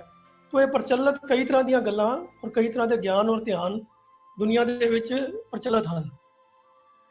तो गुरु पातशाह ने जो इस शब्द के अंदर गल समझाई है कि सही ज्ञान किहड़ा है, जिहड़ा तुहानूं अकाल पुरख दे सच्चे सेवक तो मुराद है उहदे हुक्म दे विच चलण वाला। परमात्मा नूं कोई होर साडे दुनियावी पदार्थां दी लोड़ तां है नहीं। तो परमात्मा की सेवा है परमात्मा की रज़ा के अनुकूल चलना, उहदे हुक्म विच चलना। पर उहदे उलट दुनियावी लोग जिहड़े ने वो होर तरह के ज्ञान और ध्यान दीयां गल्लां करदे ने। तो इस पंक्ति गुरु साहब ने यही आख्या है कि ज्ञान ध्यान सब कोई रवै। रवै का जो आखिरी अर्थ है वो है मूँह जबानी गल करनी। तो गुरु साहब कहते हैं भाई ज्ञान की और ध्यान की गल तो हर कोई करता है। हर कोई तो भाव है कि मेजोरिटी आम बहुते लोग। पर उहदे बावजूद ये गल्लां करन दे बावजूद भी बंधन बांधिया सब जग पवै। पर सारा जगत भाव वो सारे जिहड़े ज्ञान ध्यान दीयां गल्लां करन वाले ने ते जिहड़े नहीं भी करन वाले सारे ही मिल के एक तरह नाल देखा जाए तो माया की फाही दे विच तां सारे ही माया के बंधन सारे ही बंधे हुए हैं, फसे हुए हैं। तो फर्क कोई नहीं है। कोई ज्ञान ध्यान की गल नहीं करता, केवल तो केवल दुनियादारी की गल्लां करता है, माया के चक्करां जो भी फसे होया है। जिहड़ा मूँह जबानी ज्ञान दीयां गल्लां ध्यान दीयां गल्लां करता है या उहदे अपनी गल्लां के मुताबिक कोई कर्म कांड ਕਰਦਾ ਹੈ, ਕੋਈ ਸਰੀਰਕ ਕਰਮ ਕਰਦਾ ਹੈ, ਅਸਲ ਵਿੱਚ ਮਾਇਆ ਦੇ ਵਿਕਾਰਾਂ ਤੋਂ ਉਹ ਵੀ ਨਹੀਂ ਬਚਿਆ ਹੈ। ਤਾਂ ਇਸ ਪਦੇ ਦੇ ਅੰਦਰ ਗੱਲ ਉਹਨਾਂ ਲੋਕਾਂ ਦੀ ਕੀਤੀ ਹੈ, ਜਾਂ ਇਉਂ ਕਹਿ ਸਕਦੇ ਹਾਂ ਕਿ ਜਿਸ ਤਰ੍ਹਾਂ ਅਸੀਂ ਲੋਕ ਹਾਂ ਸਾਰੇ, ਅਸੀਂ ਧਰਮ ਦੀਆਂ ਗੱਲਾਂ ਬਹੁਤ ਕਰਦੇ ਹਾਂ, ਪਰ ਆਪਣੇ ਪ੍ਰੈਕਟੀਕਲ ਜੀਵਨ 'ਚ ਅਗਰ ਅਸੀਂ ਆਪਣੇ ਆਪ ਨੂੰ ਪਰਖੀਏ, ਸਾਡੇ ਜੀਵਨ ਦੇ ਵਿੱਚ ਅਜੇ ਵੀ ਕਈ ਕਚਿਆਈਆਂ, ਕਈ ਵਿਕਾਰਾਂ ਦੇ ਅਧੀਨ ਕਰਨ ਵਾਲੇ ਕਰਮ ਹਰ ਬੰਦੇ ਦੇ ਆਪਣੇ ਜੀਵਨ 'ਚ ਹੁੰਦੇ ਨੇ। ਹਰ ਬੰਦਾ ਆਪਣੀ ਪਰਖ ਆਪ ਕਰ ਸਕਦਾ, ਕਿਸੇ ਦੂਜੇ ਦੇ ਜਜਮੈਂਟ ਨਹੀਂ ਹੈ। ਤਾਂ ਮੈਂ ਆਪਣੀ ਗੱਲ ਕਰਾਂ ਤਾਂ ਮੈਂ ਵੀ ਇਹ ਕਹਿ ਸਕਦਾ ਕਿ ਵੀ ਮੈਂ ਧਰਮ ਦੀਆਂ ਗੱਲਾਂ, ਗਿਆਨ ਦੀਆਂ ਗੱਲਾਂ ਕਈ ਸਾਰੀਆਂ ਕਰਦਾ ਹਾਂ, ਪਰ ਕੀ ਸਭ ਗਿਆਨ ਜੋ ਗੁਰਬਾਣੀ ਦਾ ਗਿਆਨ ਹੈ, ਉਸ ਗਿਆਨ ਨੂੰ ਮੈਂ ਹਰ ਗਿਆਨ ਨੂੰ ਆਪਣੇ ਜੀਵਨ ਵਿੱਚ ਅਪਲਾਈ ਕਰਦਾ ਹਾਂ ਕਿ ਨਹੀਂ ਕਰਦਾ, ਇਹ ਪਰਖ ਮੈਨੂੰ ਕਰਨ ਦੀ ਬਹੁਤ ਲੋੜ ਹੈ। ਐਸੀ ਅਵਸਥਾ ਦਾ ਹੀ ਇਹ ਵਰਣਨ ਹੈ ਇਸ ਪਦੇ ਦੇ ਅੰਦਰ ਕਿ ਮੂੰਹ ਜ਼ਬਾਨੀ ਗਿਆਨ ਔਰ ਧਿਆਨ ਦੀਆਂ ਗੱਲਾਂ ਤਾਂ ਦੁਨੀਆ 'ਚ ਬਹੁਤ ਲੋਕ ਕਰਦੇ ਹਨ, ਪਰ ਵਿਕਾਰਾਂ ਦੇ ਵਿੱਚ ਸਾਰੇ ਫਸੇ ਹੋਏ ਹਨ। ਵਿਕਾਰਾਂ 'ਚ ਉਹੀ ਫਸਿਆ ਹੋਇਆ ਹੈ ਜਿਹਨੇ ਗਿਆਨ ਨੂੰ ਅਮਲੀ ਜੀਵਨ ਦਾ ਅਮਲੀ ਜਾਮਾ ਨਹੀਂ ਪਹਿਨਾਇਆ, ਉਹਨੇ ਸਿਰਫ ਮੂੰਹ ਜ਼ਬਾਨੀ ਗੱਲਾਂ ਹੀ ਕੀਤੀਆਂ ਹਨ। ਤਾਂ ਇਹ ਸਾਡੇ ਲੋਕਾਂ ਨੂੰ ਇਸ ਤੋਂ ਪ੍ਰੇਰਨਾ ਲੈਣ ਦੀ ਲੋੜ ਹੈ ਕਿ ਅਸੀਂ ਨਿਰੀਆਂ ਫੋਕੀਆਂ ਗਿਆਨ ਧਿਆਨ ਦੀਆਂ ਗੱਲਾਂ ਨਾ ਕਰੀਏ, ਉਸ ਗਿਆਨ ਨੂੰ ਜੀਵਨ 'ਚ ਵੀ ਅਪਲਾਈ ਕਰੀਏ। ਉਹੀ ਪ੍ਰੇਰਨਾ ਇਸ ਸ਼ਬਦ ਦੇ ਰਾਹ ਦੇ ਵਿੱਚ ਗੁਰੂ ਪਾਤਸ਼ਾਹ ਨੇ ਦਿੱਤੀ ਹੋਈ ਹੈ ਕਿ ਐਸਾ ਗਿਆਨ ਜਪੋ ਮਨ ਮੇਰੇ। ਗਿਆਨ ਨੂੰ ਜਪਣ ਤੋਂ ਭਾਵ ਹੈ ਗਿਆਨ ਨੂੰ ਦ੍ਰਿੜ ਕਰਨਾ, ਬਾਰ-ਬਾਰ ਰਟਨ ਕਰਨਾ ਨਹੀਂ ਹੈ। ਇੱਥੇ ਗਿਆਨ ਤੋਂ ਭਾਵ ਹੈ ਇਸ ਗਿਆਨ ਨੂੰ ਦ੍ਰਿੜ ਕਰਨਾ, ਇਸ ਤਰੀਕੇ ਨਾਲ ਮਨ 'ਚ ਵਸਾ ਲੈਣਾ ਕਿ ਹੋਵੋ ਚਾਕਰ ਸਾਚੇ ਕੇਰੇ, ਸੱਚੇ ਪਰਮਾਤਮਾ ਦੇ ਸੇਵਕ ਬਣ ਜਾਓ। ਇਹੀ ਪ੍ਰੇਰਨਾ ਇਸ ਸ਼ਬਦ ਦੀ ਦਿੱਤੀ ਹੈ ਤੇ ਫੋਕੇ ਦਿਖਾਵੇ ਤੇ ਨਿਰੀਆਂ ਗੱਲਾਂ ਕਰਨ ਮਾਤਰ ਗਿਆਨ ਦੀਆਂ ਗੱਲਾਂ ਨਾ ਕਰੀਏ।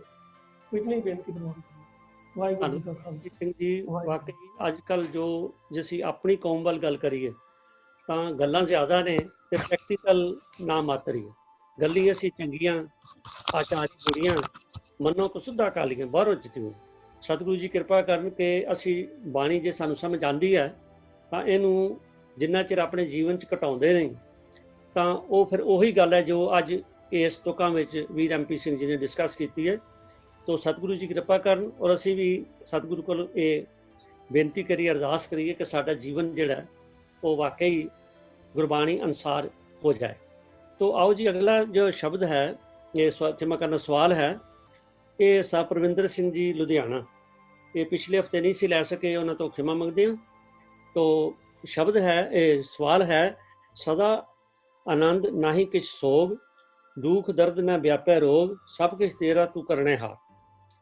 ਤੇ ਦੂਸਰਾ ਲਿਖਿਆ ਸਭ ਕੁਛ ਤੇਰਾ ਤੂੰ ਕਰਨੇ ਹਾਰ, ਅੰਤ ਨਹੀਂ ਕਿਛ ਪਾਰਾ ਵਾਰ। ਇਹ ਸਭ ਇੱਕ ਵਿੱਚ ਔਂਕੜ ਪਰ ਦੂਜੇ ਵਿੱਚ ਮੁਕਤਾ ਹੈ, ਇਹਦਾ ਕੀ ਕਾਰਨ ਹੈ? ਮੈਂ ਬੇਨਤੀ ਕਰਾਂਗਾ ਗਿਆਨੀ ਅੰਮ੍ਰਿਤਪਾਲ ਸਿੰਘ ਜੀ ਲੁਧਿਆਣੇ ਵਾਲੇ, ਉਹ ਕਿਰਪਾ ਕਰਕੇ ਇਸ ਜੋ ਇਹਨਾਂ ਦਾ ਸਵਾਲ ਹੈ ਉਹਨੂੰ ਕਲੀਅਰ ਕਰਨ। ਹਾਂਜੀ, ਵਾਹਿਗੁਰੂ ਜੀ ਕਾ ਖਾਲਸਾ, ਵਾਹਿਗੁਰੂ ਜੀ ਕੀ ਫਤਿਹ। ਹਾਂਜੀ ਭਾਈ ਸਾਹਿਬ ਜੀ, ਗੁਰਬਾਣੀ ਦੀ ਇੱਕ ਸੰਖਿਆ ਦੇ ਬਾਰੇ ਵਿਸ਼ੇਸ਼ਤਾ ਹੈਗੀ ਹੈ, ਖਾਸ ਕਰ ਅਨਿਸ਼ਚਿਤ ਸੰਖਿਆ। ਸਭ ਜਿਹੜੇ ਉਹ ਅਨਿਸ਼ਚਿਤ ਸੰਖਿਆ ਹੈਗੀ ਹੈ। ਅਨਿਸ਼ਚਿਤ ਸੰਖਿਆ ਮੇਰੀ ਜਿਹੜੀ ਸੰਖਿਆ ਦੇ ਬਾਰੇ ਪੱਕੀ ਜਾਣਕਾਰੀ ਨਾ ਹੋਵੇ। ਜਿਵੇਂ ਬਹੁਤ ਸਾਰੇ ਸਿੱਖ ਲੰਗਰ ਛਕ ਰਹੇ ਨੇ, ਬਹੁਤ ਸਾਰੀ ਸੰਗਤ ਆ ਰਹੀ ਹੈ, ਹੁਣ ਬਹੁਤ ਕੀ ਹੈਗਾ ਅਨਿਸ਼ਚਿਤ ਸੰਖਿਆ ਵੈ, ਸਾਰੀ ਸੰਗਤ ਇਕੱਠੀ ਹੋ ਗਈ, ਸਾਰੀ ਕੀ ਹੈਗਾ ਇਹ ਅਨਿਸ਼ਚਿਤ ਸੰਖਿਆ। ਸਭ ਜਿਹੜਾ ਹੈ ਅਨਿਸ਼ਚਿਤ ਸੰਖਿਆ ਦਾ ਸ਼ਬਦ ਹੈਗਾ ਵੈ। ਤੇ ਗੁਰਬਾਣੀ ਦੇ ਵਿੱਚ ਇੱਕ ਸਿਸਟਮ ਹੈਗਾ ਕਿ ਪੁਲਿੰਗ ਵਾਸਤੇ ਜਦੋਂ ਸਭ ਆਉਂਦਾ ਹੈ ਉਦੋਂ ਸਭ ਦੇ ਪੱਬੇ ਦੇ ਥੱਲੇ ਔਂਕੜ ਲੱਗ ਜਾਂਦੀ ਹੈ।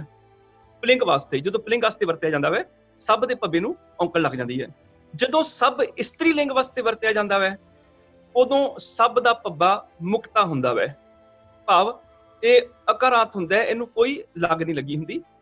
ਜਦੋਂ ਸਭ ਬਹੁਵਚਨ ਰੂਪ ਦੇ ਵਿੱਚ ਆਉਂਦਾ ਵੈ ਬਹੁਤਿਆਂ ਵਾਸਤੇ, ਉਦੋਂ ਸਭ ਦੇ ਪੱਬੇ ਨੂੰ ਸਿਆਰੀ ਲੱਗ ਜਾਂਦੀ ਹੈ। ਹੁਣ ਆਹ ਜਿਹੜੀ ਤੁਕ ਤੁਸੀਂ ਆਪਾਂ ਦੇਖਦੇ ਪਏ ਆ, ਇਸ ਤੁਕ ਦੇ ਵਿੱਚ ਕੀ ਹੈਗਾ ਹੈ ਕਿ ਮੈਂ ਇੱਕ ਮਿੰਟ ਤੁਕ ਕਰ ਲਵਾਂ। ਦੋ ਤੁਕਾਂ ਨੇ, ਸਭ ਕੁਛ ਤੇਰਾ ਤੂੰ ਕਰਨੇ ਹਾਰ। ਹਾਂਜੀ, ਇਹ ਜਿਹੜੀ ਤੁਕ 1149 ਪੰਨੇ ਤੇ ਹੈ, ਇਹ ਬਿਲਕੁਲ ਠੀਕ ਹੈ। ਸਭ ਦੇ ਪੱਬੇ ਨੂੰ ਔਂਕੜ ਲੱਗੀ ਹੋਈ ਹੈ, ਸਭ ਕੁਛ ਤੇਰਾ, ਵੀ ਸਾਰਾ ਸੰਸਾਰ ਸਾਰਾ ਜਗਤ ਤੇਰਾ ਹੈ, ਤੇ ਇੱਥੇ ਸਭ ਦੇ ਪੱਬੇ ਨੂੰ ਔਂਕੜ ਆਏਗੀ ਔਰ ਬਿਲਕੁਲ ਠੀਕ ਹੈ ਗੁਰਬਾਣੀ ਵਿਆਕਰਨ ਦੇ ਮੁਤਾਬਕ। ਪਰ ਜਿੱਥੇ 178 ਪੰਨੇ ਤੇ ਹੈਗੀ ਹੈ ਸਭ ਕੁਛ ਤੇਰਾ ਤੂੰ ਕਰਨੇ ਹਾਰ, ਉੱਥੇ ਸਭ ਦੇ ਪੱਬੇ ਨੂੰ ਔਂਕੜ ਨਹੀਂ ਲੱਗੀ। ਹੁਣ ਇਹਦਾ ਇੱਕ ਕਾਰਨ ਜਿਹੜਾ ਵੈ ਸਾਨੂੰ ਸਭ ਤੋਂ ਪਹਿਲਾਂ ਹੱਥ ਲਿਖਤ ਪ੍ਰਮਾਣਿਕ ਜਿਹੜੀਆਂ ਬੀੜਾਂ ਨੇ, ਜਿਹੜੀਆਂ ਸਿੱਖ ਰੈਫਰੈਂਸ ਲਾਇਬ੍ਰੇਰੀ ਵਿੱਚ ਪਈਆਂ ਨੇ ਅੰਮ੍ਰਿਤਸਰ ਸਾਹਿਬ ਵਿਖੇ, ਉਹਨਾਂ ਹੱਥ ਲਿਖਤ ਬੀੜਾਂ ਤੋਂ ਸੇਧ ਲੈਣੀ ਪਏਗੀ, ਕਿਉਂਕਿ ਵਿਆਕਰਨ ਦੇ ਮੁਤਾਬਕ ਇੱਥੇ ਭੱਬੇ ਨੂੰ ਔਂਕੜ ਆਉਣੀ ਚਾਹੀਦੀ ਹੈ। ਜਦੋਂ ਸਰੂਪ ਛਾਪੇ ਗਏ, ਪਹਿਲਾਂ ਪੱਥਰ ਦੇ ਛਾਪੇ ਸੀ, ਫਿਰ ਪ੍ਰਿੰਟਿੰਗ ਪ੍ਰੈਸਾਂ ਦੇ ਵਿੱਚ ਟਾਈਪਿੰਗ ਕਰਕੇ ਛਾਪਿਆ ਗਿਆ। ਉਹਨਾਂ ਪ੍ਰਿੰਟਿੰਗ ਪ੍ਰੈਸਾਂ ਦੇ ਵਿੱਚ ਟਾਈਪਿੰਗ ਕਰਦਿਆਂ ਇਹ ਉਕਾਈ ਹੈਗੀ ਹੈ ਤੇ ਸਭ ਦੇ ਭੱਬੇ ਦੀ ਇੱਥੇ ਔਂਕੜ ਹੋਣੀ ਚਾਹੀਦੀ ਵਿਆਕਰਨਕ ਨਿਯਮਾਂ ਦੇ ਮੁਤਾਬਕ। ਪਰ ਜਿਹੜੀਆਂ ਹੱਥ ਲਿਖਤ ਬੀੜਾਂ ਨੇ, ਸਾਨੂੰ ਉਹਨਾਂ ਤੋਂ ਸੇਧ ਲੈਣੀ ਪਏਗੀ, ਉੱਥੇ ਜ਼ਰੂਰ ਇਹ ਸਭ ਦੇ ਭੱਬੇ ਨੂੰ ਔਂਕੜ ਹੋਵੇਗੀ, ਕਿਉਂਕਿ ਸਭ ਕੁਝ 13 ਲਫ਼ਜ਼ ਆ ਗਿਆ, ਤੂੰ ਕਰਨਾ ਹਾਰ। ਔਰ ਜਿੱਥੇ ਗੱਲ ਚੱਲ ਰਹੀ ਹੈ ਇੱਥੇ ਕੁੱਲ ਸੰਸਾਰ ਦੀ ਹੈ, ਜਗਤ ਦੀ ਹੈ, ਤੇ ਜਗਤ ਕਿਉਂਕਿ ਇੱਥੇ ਪਲਿੰਗ ਰੂਪ ਦੇ ਵਿੱਚ ਮੰਨਿਆ ਜਾ ਰਿਹਾ ਹੈ, ਇਸ ਕਰਕੇ ਸਭ ਕੁਝ 13 ਦੇ ਭੱਬੇ ਦੀ ਔਂਕੜ ਜਿਹੜੀ ਹੈ ਉਹ 1149 ਤੇ ਬਿਲਕੁਲ ਠੀਕ ਹੈ। 178 ਪੰਨੇ ਦੇ ਉੱਪਰ ਉਹ ਮਿਸਪਲੇਸ ਲੱਗਦੀ ਹੈ, ਉਕਾਈ ਲੱਗਦੀ ਹੈ, ਜਿਹਦੀ ਸਾਨੂੰ ਹੱਥ ਲਿਖਤ ਬੀੜਾਂ ਤੋਂ ਸੇਧ ਲੈਣੀ ਪਏਗੀ ਜੀ।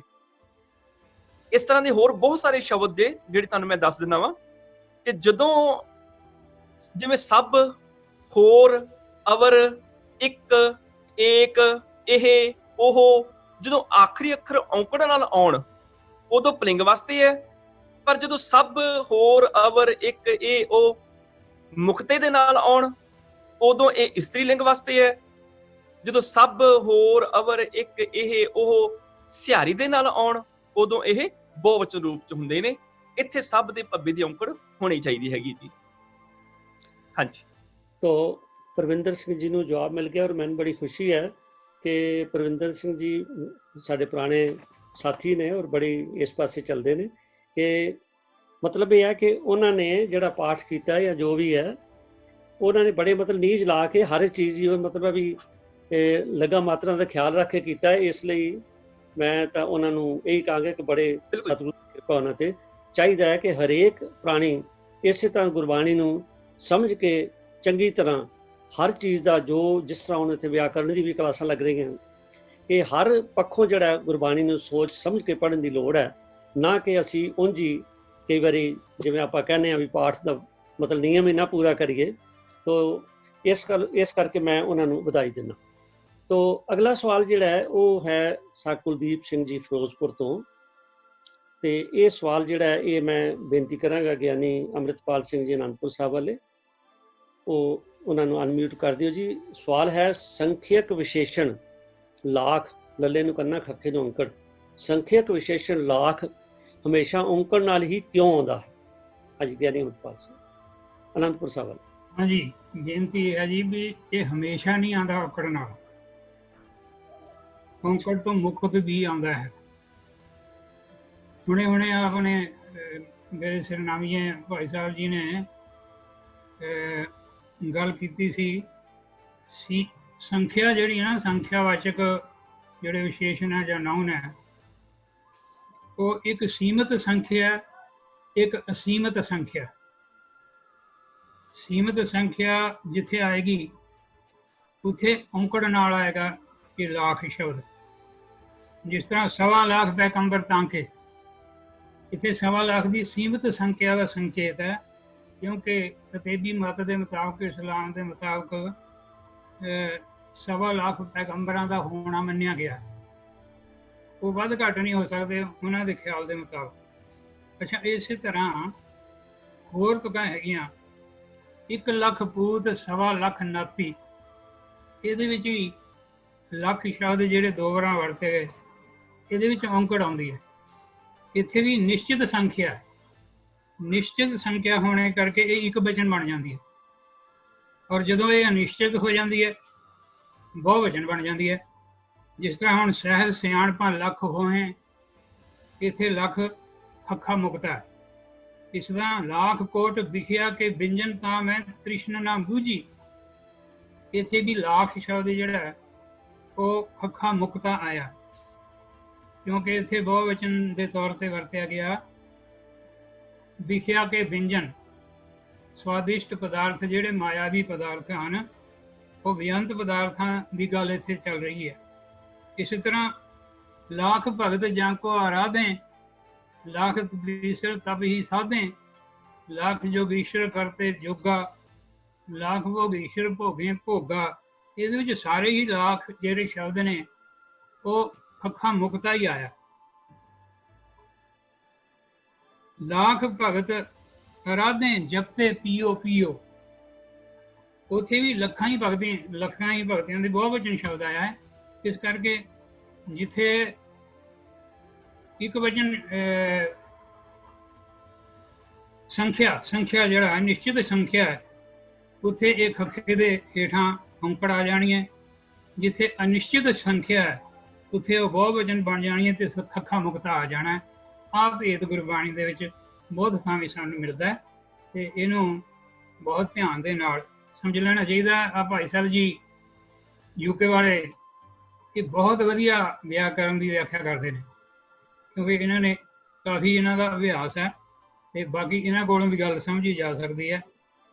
ਤੇ ਇਹ ਵਿਆਕਰਨਕ ਤੌਰ ਤੇ ਜਿਹੜੀ ਸੁਚੇਤਤਾ ਟਾਵੇਂ ਸਿੰਘ ਸਾਡੇ ਹੈਗੇ ਆ, ਜਿਨ੍ਹਾਂ ਕੋਲ ਇਹ ਅਕਾਲ ਪੁਰਖ ਵਾਹਿਗੁਰੂ ਨੇ ਗੁਣ ਦਿੱਤਾ ਹੋਇਆ ਹੈ, ਤੇ ਇਹਨਾਂ ਨੂੰ ਵੱਧ ਤੋਂ ਵੱਧ ਟਾਈਮ ਜਿਹੜਾ ਨਾ ਇੱਥੇ ਵਿਆਕਰਨਕ ਰੂਪ ਦੇ ਵਿੱਚ ਵਿਆਕਰਨ ਦੀ ਵਿਆਖਿਆ ਦੇ ਵਾਸਤੇ ਲੈਣਾ ਚਾਹੀਦਾ।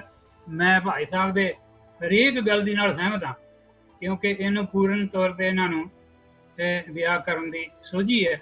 ਇਹਨਾਂ ਦੇ ਮੈਂ ਕਈ ਪ੍ਰੋਗਰਾਮ YouTube ਦੇ ਉੱਤੇ ਸੁਣੇ ਨੇ ਤੇ ਮੇਰਾ ਖਿਆਲ ਹੈ ਵੀ ਇਹ ਸਭ ਤੋਂ ਬਿਹਤਰ ਜਿਹੜੀ ਜਾਣਕਾਰੀ ਹੈ ਇਹਦੇ ਨਾਲੋਂ ਵੀ ਇਹ ਸਦਾ ਹੀ ਦੇ ਸਕਦੇ ਨੇ।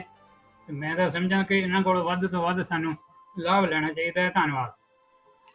ਧੰਨਵਾਦ ਜੀ ਗਿਆਨੀ ਅੰਮ੍ਰਿਤਪਾਲ ਸਿੰਘ ਜੀ। ਤੋ ਆਓ ਹੁਣ ਸਮਾਂ ਥੋੜਾ ਰਹਿ ਗਿਆ, ਇੱਕ ਸਵਾਲ ਹੋਰ ਲੈ ਲੈਂਦੇ ਹਾਂ। ਔਰ ਮੈਂ ਪਹਿਲੇ ਤਾਂ ਖਿਮਾ ਮੰਗਦਾ ਆਪਣੇ ਵੀਰ ਸਾਹਿਬ ਅਵਤਾਰ ਸਿੰਘ ਜੀ, ਸਰਕਲ ਬੀਟ ਸਾਹਿਬ, ਤੇ ਪਿਛਲੇ ਹਫਤੇ ਵੀ ਸਮੇਂ ਦੀ ਕਮੀ ਕਰਕੇ ਇਹ ਸਵਾਲ ਰਹਿ ਗਿਆ ਸੀ, ਤੋ ਅੱਜ ਲੈ ਰਹੇ ਹਾਂ। ਤੋ ਸਵਾਲ ਹੈ ਜੀ, ਸੇਜ ਅਕੇਲੀ ਨੀਂਦ ਨਹ ਨੈਣ ਫਿਰ ਪ੍ਰਦੇਸ਼ ਸਜਾਇਓ, ਸ਼ਬਦ ਨੰਨਾ ਹਾਹੇ ਨੂੰ ਔਂਕੜ ਦੇ ਹਾਹੇ ਨੂੰ ਔਂਕੜ ਕਿਸ ਗੱਲ ਦੀ ਲਿਖਾਇਕ ਹੈ? ਮੈਂ ਬੇਨਤੀ ਕਰਾਂਗਾ ਯੂਕੇ ਵਾਲੇ ਗਿਆਨੀ ਅੰਮ੍ਰਿਤਪਾਲ ਸਿੰਘ ਜੀ ਉਹ ਕਿਰਪਾ ਕਰਕੇ ਇਹਦਾ ਚਾਨਣਾ ਪਾਉਣ ਜੀ। ਹਾਂਜੀ, ਸਤਿਕਾਰਯੋਗ ਉਸਤਾਦ ਰਾਜਾ ਸਿੰਘ ਜੀ, ਇਹ ਬਹੁਤ ਵਧੀਆ ਸਵਾਲ ਹੈਗਾ। ਔਰ ਮੇਰੇ ਤੋਂ ਪਹਿਲਾਂ ਗਿਆਨੀ ਅੰਮ੍ਰਿਤਪਾਲ ਸਿੰਘ ਜੀ ਅਨੰਦਪੁਰ ਸਾਹਿਬ ਵਾਲੇ ਬਹੁਤ ਵਧੀਆ ਦੱਸ ਕੇ ਗਏ ਨੇ ਔਰ ਬਿਲਕੁਲ ਠੀਕ ਦੱਸ ਕੇ ਗਏ ਨੇ। ਮੈਨੂੰ ਖੁਸ਼ੀ ਹੈ ਕਿ ਉਹਨਾਂ ਨੇ ਆਪਣੇ ਨੇ ਕੀਮਤੀ ਵਿਚਾਰ ਦਿੱਤੇ। ਹਾਂਜੀ, ਇਹ ਜਿਹੜਾ ਸ਼ਬਦ ਹੈ ਸੇਜ ਇਕੇਲੀ ਨੀਂਦ ਨਹੁ ਨੈਣੈ ਨੰਨਾ ਹਾਹੇ ਔਂਕੜ ਨਹੁ, ਇਹ ਲਫ਼ਜ਼ ਗੁਰਬਾਣੀ ਵਿੱਚ ਬੇਅੰਤ ਵਾਰ ਆਇਆ ਹੈਗਾ, ਲਗਭਗ 13 ਕੁ ਵਾਰ ਦੇ ਕਰੀਬ ਆਇਆ ਹੈ। ਮੁਕਤ ਕਦੇ ਨਾ ਹੋਵਈ ਨਹੁ ਪਾਇਨ ਮੋਖ ਦਵਾਰ, ਜਾਂ ਰਤਨ ਨਾਮ ਅਪਾਰ ਕੀਮ ਨਹੁ ਪਵੈ ਅਮੁੱਲੋ, ਜਾਂ ਅਸੀਂ ਪੜ੍ਹਦੇ ਹਾਂ ਤਿਹ ਨਰ ਦੁੱਖ ਨ ਭੁੱਖ ਤਿੰਨਰ ਨਿਤਨ ਨਹੁ ਕਹੀਐ। ਨਹੁ ਲਫ਼ਜ਼ ਜਿਹੜਾ ਹੈ ਉਹ ਬਹੁਤ ਵਾਰ ਆਇਆ। ਜਿਵੇਂ ਅਸੀਂ ਆਮ ਅਕਸਰ ਪੜ੍ਹਦੇ ਹਾਂ ਬਰਸ ਏਕ ਹੋ ਫਿਰਿਓ ਕਿਨੇ ਨਹੁ ਪਰਚੋ ਲਾਇਓ।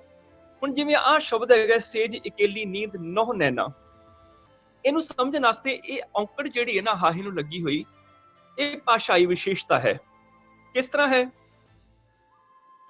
ਜਦੋਂ ਪਹਿਲਾਂ ਸੰਸਕ੍ਰਿਤ ਦੇ ਵਿੱਚ ਇੱਕ ਲਫ਼ਜ਼ ਹੁੰਦਾ ਸੀ ਨਹਿ, ਨੰਨਾ ਹਾਹੇ ਸਿਹਾਰੀ, ਤੇ ਉਹਦਾ ਉਚਾਰਨ ਜਿਹੜਾ ਨਾਸਕੀ ਹੁੰਦਾ ਸੀ ਨਹਿ।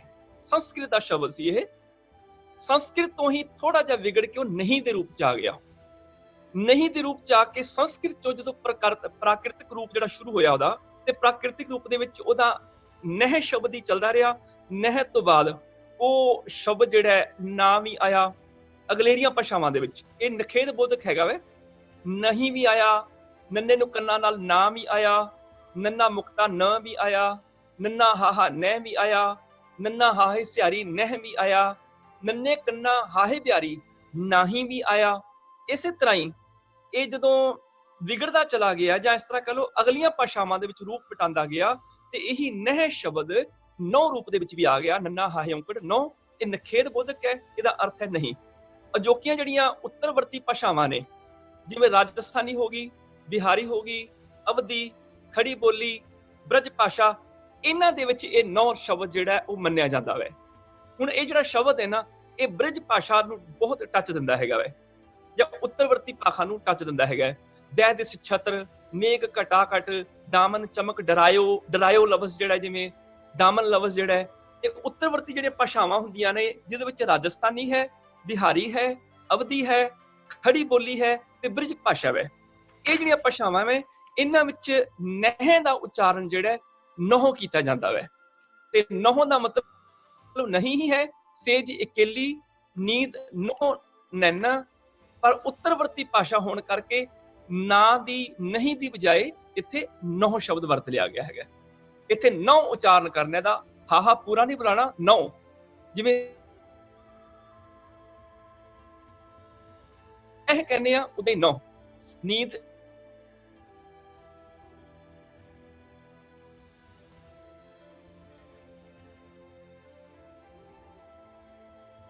ਮੈਨੂੰ ਆਸ ਹੈ ਕਿ ਸਮਝ ਆ ਗਈ ਹੋਏਗੀ। ਇਹ ਥੋੜੀ ਜੀ ਅਖੀਰਲੀਆਂ ਲਾਈਨਾਂ ਜੇ ਰਿਪੀਟ ਕਰਦੇ ਹੋ, ਆਵਾਜ਼ ਨਹੀਂ ਸੀ ਆ ਰਹੀ ਜਾਂ ਮੈਂ ਨਹੀਂ ਸੀ ਆ ਰਹੀ ਕਿ ਬਾਕੀਆਂ ਨੂੰ ਨਹੀਂ ਆ ਰਹੀ? ਹਾਂਜੀ, ਅਖੀਰਲੀਆਂ ਦੋ ਲਾਈਨਾਂ ਕਰ ਦੇਣਾ ਰਿਪੀਟ। ਜਿਹੜੀ ਸੇਜ ਅਕੇਲੀ ਨੀਂਦ ਨਹੁ ਨੈਣਾ, ਇਹਨੂੰ ਨਹੀਂ ਜਿਵੇਂ ਪੜ੍ਹਦੇ ਆ ਨਹੁ ਨੈਣਾ, ਜਿਵੇਂ ਪ੍ਰਿੰਸ ਪਰਵਿੰਦਰ ਸਿੰਘ ਜੀ ਹੋਰਾਂ ਦਿੱਤਾ, ਹੁਣੇ ਲੰਘ ਕੇ ਗਿਆ ਸ਼ਬਦ। ਹਾਂਜੀ, ਸੇਜ ਅਕੇਲੀ ਨੀਂਦ ਨਹੁ ਨੈਣਾ ਫਿਰ ਪ੍ਰਦੇਸ ਸਦਾਇਓ।